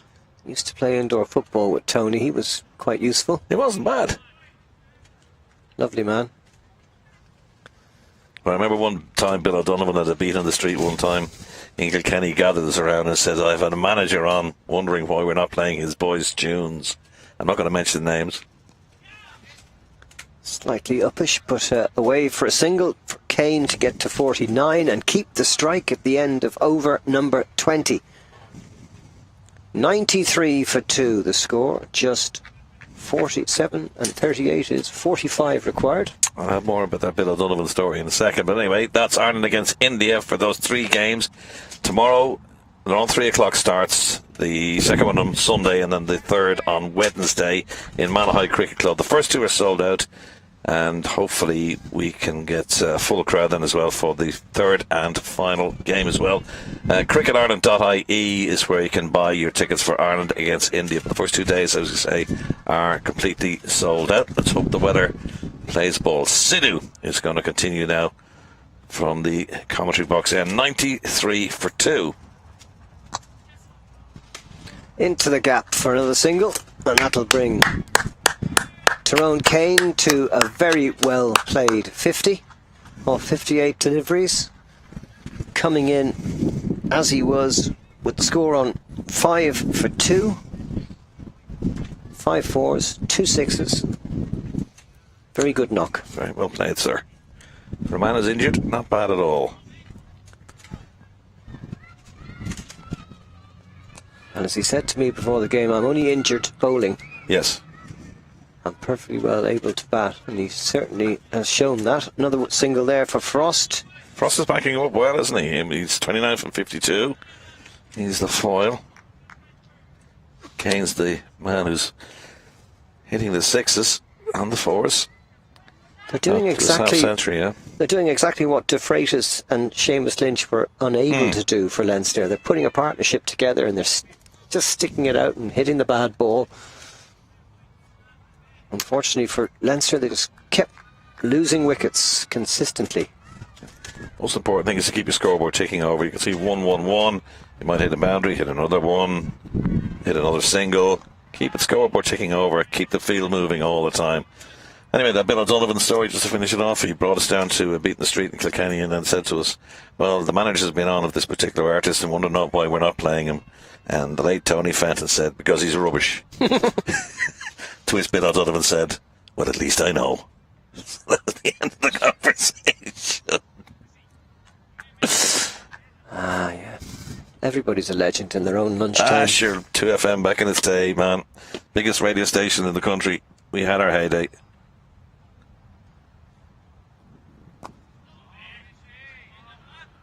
And that's the end of the over. 4 singles from it. Sidhu, none for 17 off 4. The Reds almost into 3 figures. 21 overs gone. 97 for 2. And a tweet from Nathan Johns of the Irish Times saying India trained at Ireland's new high performance centre yesterday. That's the one up in Abbottstown. Bumrah on the grass nets, which reportedly had some recent spice to them, said a little bit of help for the bowlers. All in all, a good session, good facilities, great facilities indeed, he said, and happy with them, very happy with them. So that's good. Ireland obviously trying to build a performance centre, and maybe the ground will hopefully be back online in a couple of years' time, or be online in a couple of years' time. What's your thoughts upon that? Is it in the wrong place? Some people say the home of cricket really shouldn't be in places like Abbottstown, but do Cricket Ireland really have a choice? As long as there's a facility, it's very accessible. It's on, well, if they sort out that road that's close by, it's very accessible. They'll need to get a train line in there as well. I mean, there's so many great sports facilities in the National Performance Centre in Dublin. You just need to get some proper transport system in there, because trying to get in and out of there at the moment, I know they're doing the roads up there, it's a real bottleneck. How long have they been doing that road? It's extraordinary. It's taken years. The problem is they have to work around the traffic, so it's taking them longer than they would like. If they could stop all the traffic, it'd be done a lot quicker. Do it at night time. That's what they've done in the N11. Yes, boss. It's very simple. There's always a solution to a problem. Kane pushing along. 52. Frost 31. Hoey has come on. Couple of singles off his first 2 deliveries, and there's a short one and a wide. 3 figures. The 100 is up for the Munster Reds with that wide from Hoey in the 22nd over. Just 38 required now. Sliced away. Could be a couple here if they want it. No, Frost decides to rest on one. Bit of a race on now between the Ireland women's team and the Munster Reds to see who gets home first. How are they doing? 66 for 3 off 12. Target's 117. So they're on 5.5. Oops. That's beaten everybody. Past the fingertips of Lynch at the wicket. That'll be a bye. Yeah, they're in good shape. They've got 7 wickets in hand, and they only require 6.3. Who are the not out batters? Not out batters are, or Delaney, I presume, is still there. She's still there on 17 from 22. Good knock. Stokel at the other end, 7 off 16.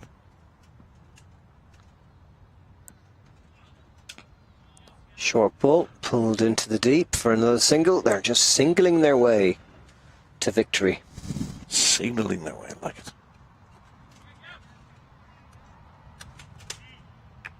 Singling when they're winning. Only singling when they're winning. It's gone cool. Breeze. Cloud cover is a bit denser than it was. And the run to Kane, he goes to 53. Frost 33 at the end of Hoey's first over. None for 6. 104 for 2. 34 runs for the Munster Reds. Second win of this Rario IP50, where the Northern Knights are top of the table on 13 points and looking like, with 2 home games to go, that they will do the double this year. Well, we'll be moving away from the Women's World Cup. The third and fourth place playoff is on Saturday, and then the final is on Sunday. By the way, listen, I'm not the biggest fan of women's football, careful but now. I have to say, yesterday was one of the greatest performances I have ever seen by any team. England played superbly, and Australia were almost as good. Great boundary from Kane, pulled away to the backward square. They were brilliant. 3 great goals. The goal for Australia was brilliant, and had Kerr got the equaliser, what a game that would have been. 100 partnership here. Yeah, just swept him around the corner, down on one knee. Thank you very much. got to the pitch of the ball, and that's another boundary. And what I was alluding to is that the final is on Sunday. Spain against England, third and fourth place playoff for Sweden against Australia. That's 9 o'clock on Saturday. That's heaved away for another 4, so he's trying to just speed things on here, and there's a little bit of grey clouds overhead, so maybe Tyrone Kane is saying, look, let's get this done in a hurry. 112 for 2 now. They're very close to that target of 138. We'll be moving into the Rugby World Cup as well, aren't we, in the after that? I know you're not a huge rugby fan, but Ireland are playing England this weekend as well. That's one to look forward to. 5:30. And another boundary. 3 fours, 3 deliveries in this over. Kane's sick of the messing around. He wants to get to his 4 o'clock appointment, wherever that is. Exactly. He probably needs to get his eyes done. Something like that. I don't know. Here it is again. This is the 3rd boundary in a row. Waited on that very nicely. Short grip of the handle on the mat. Just whipped it through. Covers 4 runs. Belted away this again. One's pulled to wide mid on, and that's 4 deliveries. And 4, 4, 4, 4. And for Kane, 69. The magic number. Here it is again. Whack. Stand and deliver time. Nothing Tector could do about that. So 2 balls left, and we get 2 more 4s. Only 18 required now. Oh, surprise, it's a dot ball. Well, it was a good delivery that time. All the others were short, and given the treatment. Well, I think you must have been listening to me, because obviously they've moved things on. Laura Delaney's out, by the way, for 18. So they're 69 for 4, Ireland women. And a couple of dots to finish a pretty average over from Sidhu. None for 33 for him of 5 overs. I think he would concur with that, Sidhu.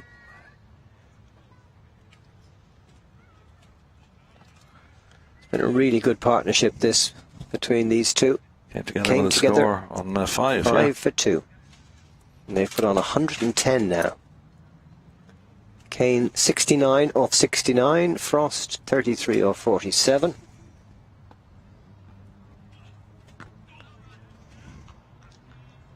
They've played the bowling on its merits. Gavin Hoey in for his 2nd over.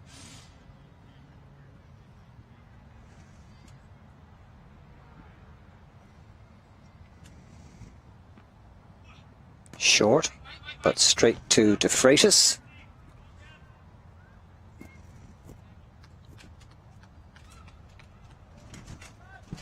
Well, this cricket week started with that fine 425 for Leinster Lightning in the Hills, with their Ireland players hugely involved. Tucker 133, Dockrell 88.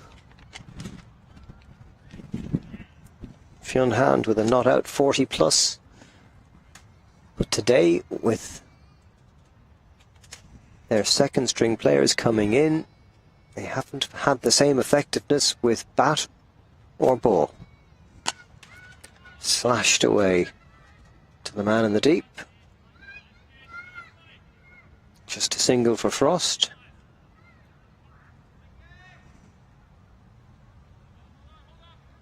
$121 for 2. Maybe 2 or 3 more overs should get the Reds over the line, unless the Lightning can get some quick wickets. Well pitched up and into that huge gap in the covers. Sidhu charging around. A couple more for Kane.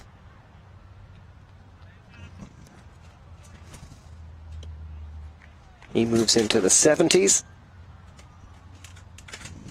Fine knock from him. He got 83 against Leinster Lightning back in May. He likes this opposition. Ooh. Swing and a miss, and a fantastic catch. What a catch by Simi Singh. Well, we couldn't see that coming. Tyrone Kane looked to be on his way to a not out, but he's been caught brilliantly by the Leinster Lightning skipper. And the breakthrough from Hoey in his 2nd over. Kane caught Singh, bowled Hoey for 71. It's 123 for 3. 71 of 71. Tyrone Kane survived, but not on this occasion. Watch this for a catch. He's diving backwards, Simi Singh, when the ball reaches him, and he may not have seen it because of Lynch in the way.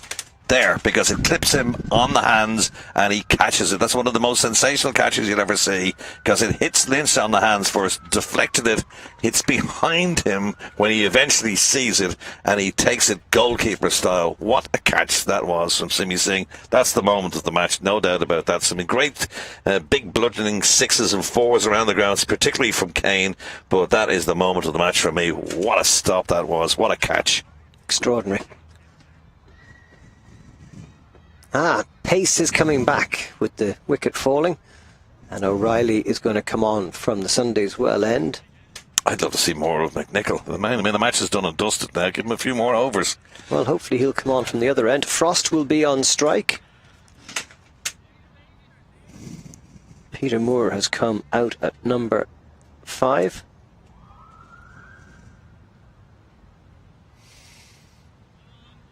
Yeah, that was just an extraordinary catch. Partnership 118. It's taking them close to victory. Frost 34 now. PJ Moore, the Zimbabwean, now Irish international, has opened the batting this year, particularly in the T20 format of the game.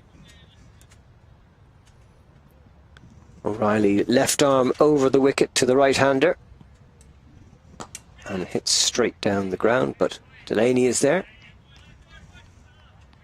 No run. Well, Kane will be disappointed to get out, but when he sees that replay, he'll just wonder how on earth Simi Singh caught that ball. It's behind him when he catches it. It's just an extraordinary piece.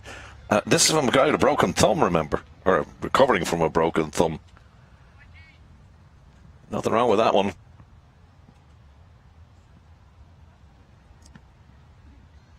Half volley, cracked through extra cover for 4. Over pitched from O'Reilly in the slot. Frost moves to 38. The score getting very close to the required 138. Nothing the fielders could do about that. They're all pressed up now because they only needed a few runs for victory. So anything that pierces that inner ring is going to fly to the boundary. 127 for 3. Reaching the midway point, but there won't be many more overs after that. Well, you were saying earlier which match would be finished first. This one. Or it will definitely be this one. Let me double check the ladies in the Netherlands. In the Netherlands. Find that for you now. You chat amongst yourselves. See if I can find this. Well played by Frost. He's not going to give up his wicket, that's for sure. Yeah, he's an outside chance of making his 50.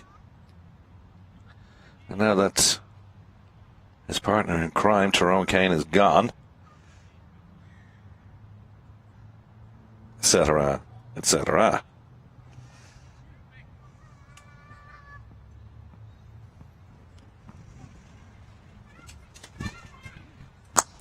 Another half volley, cracked away through extra. Almost 2 identical deliveries and 2 identical shots from Frost, who moves into the 40s. And now we're just 7 away from the winning total of 138.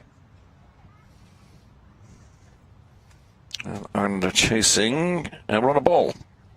37 off 37 with 6 wickets in hand should be enough, you would think. 80 for 4 now currently. Chasing Netherlands total of 117 to wrap up a 3-0 series victory. This one is done and dusted. 8 off that latest O'Reilly over. 1 for 19 for him, or 4.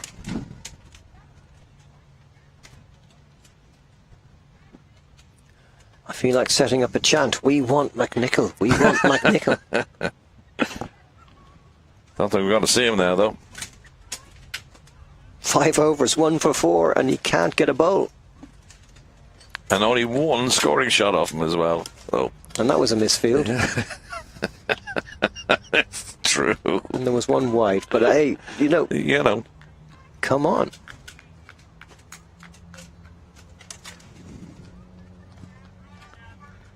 Great effort from Tyrone Kane, though. 71 of 71. Certainly a contender for man of the match or player of the match with that score. So Moore on strike. Josh Manley 4 for 29 off his 8 overs as well. Another contender in there as well. You watch out for the Cricket Ireland social media platforms for our player of the match after the conclusion of the game. 25 overs gone, 1-3-1 for 3, 7 required for victory. And the skipper Moore hoping to steer his side home.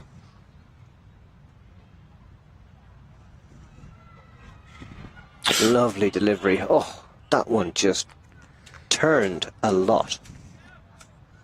Bit and turned a lot. Very nice action from Hoey. Really getting his wrist into it.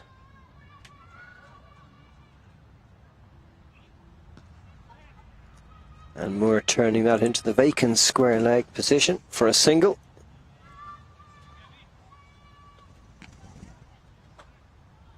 Six required now.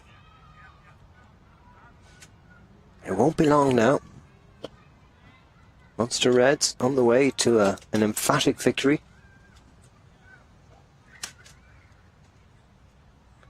Leinster Lightning after their heroics on Monday, showing how important their Ireland players are.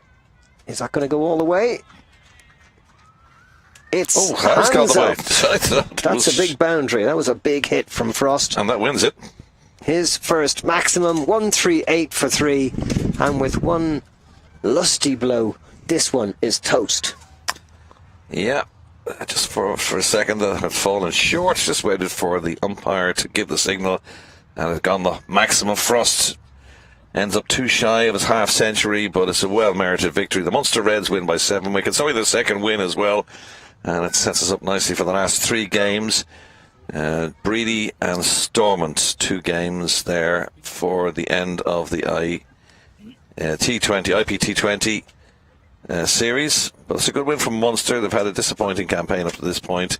That last year they put Leinster to the sword down here at the Mardyke, and they've done something similar today. Yeah, a very good performance from the Reds, who will have been disappointed with not getting something out of their game on Tuesday against the Knights. Lost on that occasion by 52. This is the last ball of the innings. Full toss. Whack. It just cleared the boundary ropes. And down go the 2 batsmen back towards the dressing rooms, followed by Leinster Lightning. You'll be very disappointed. They were short, of course, a lot of their international players away on international duty for the India series, but well beaten here. Munster winning by 7 wickets. So just to remind you,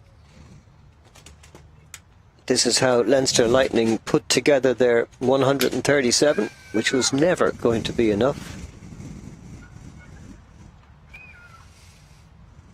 And the Reds winning by 7 wickets, and this is how we started. Leinster Lightning lost the toss. They were asked to bat. In fact, Simi Singh, the Leinster Lightning captain, said he would have batted himself, but it wasn't a great performance. 137 all out. Just Lynch making some kind of contribution along with Gavin Hoey. The rest, well, not a lot to write home about. Here's the bowling. Oh, yeah, the partnerships, I should say. No partnerships, really. De Freitas and Lynch, the biggest of them, 42, and that's just not good enough at this level if you want to set a target. Bowling figures. Good stuff from Manley. 4 for 30 from his 28, and towards the end, Gareth Delaney 3 for 24. And McCarthy's bowling really well for the second match in a row. 2 for 60 on Tuesday, 2 for 28 today. And he switched ends as well, so good performance too from McCarthy. This is the second innings. This is the card. Cummins and Ford going cheaply, but then the Frost and Kane show. Kane with 71, run a ball, And contender for player of the match, Frost made 48 and hit the winning runs to make it 138, and they win by 7 wickets. Off just 25.4 overs. It didn't take them long. Great start from O'Reilly and McNicholl, each getting a wicket in their opening over, but that was about it for Leinster. McNicholl, though, special mention, 5 overs, 3 maidens, 1 for 4 on debut, and he really didn't put a foot wrong. That was a fantastic spell. And this is the match summary. So it's the Lightning, who batted first, made a poor score, 137, reached in the 26th over by the Reds. Munster Reds won by 7 wickets. Quick update for the women's before we let you go. Netherlands made 116 for 6 against the Irish women's team, who are now 95 for 4. They require 22 runs in 18 balls. Should take that home to make a 3-0 series victory. Hope you've enjoyed our coverage from Stephen Alkin and from myself. Hope you've enjoyed. We'll leave you with the Ireland versus India games tomorrow, Friday and Wednesday. Don't miss it. First 2 days sold out. Next Wednesday, the 23rd of August, there are some tickets still available, so go online to Cricket Ireland and you can be there or be square. Indeed. Thank you, Stephen. From me, from the rest of the HBV team, don't forget to check out the Cricket Ireland social media site for our player of the match interview. From us all, though, until the next time we meet, it's bye for now.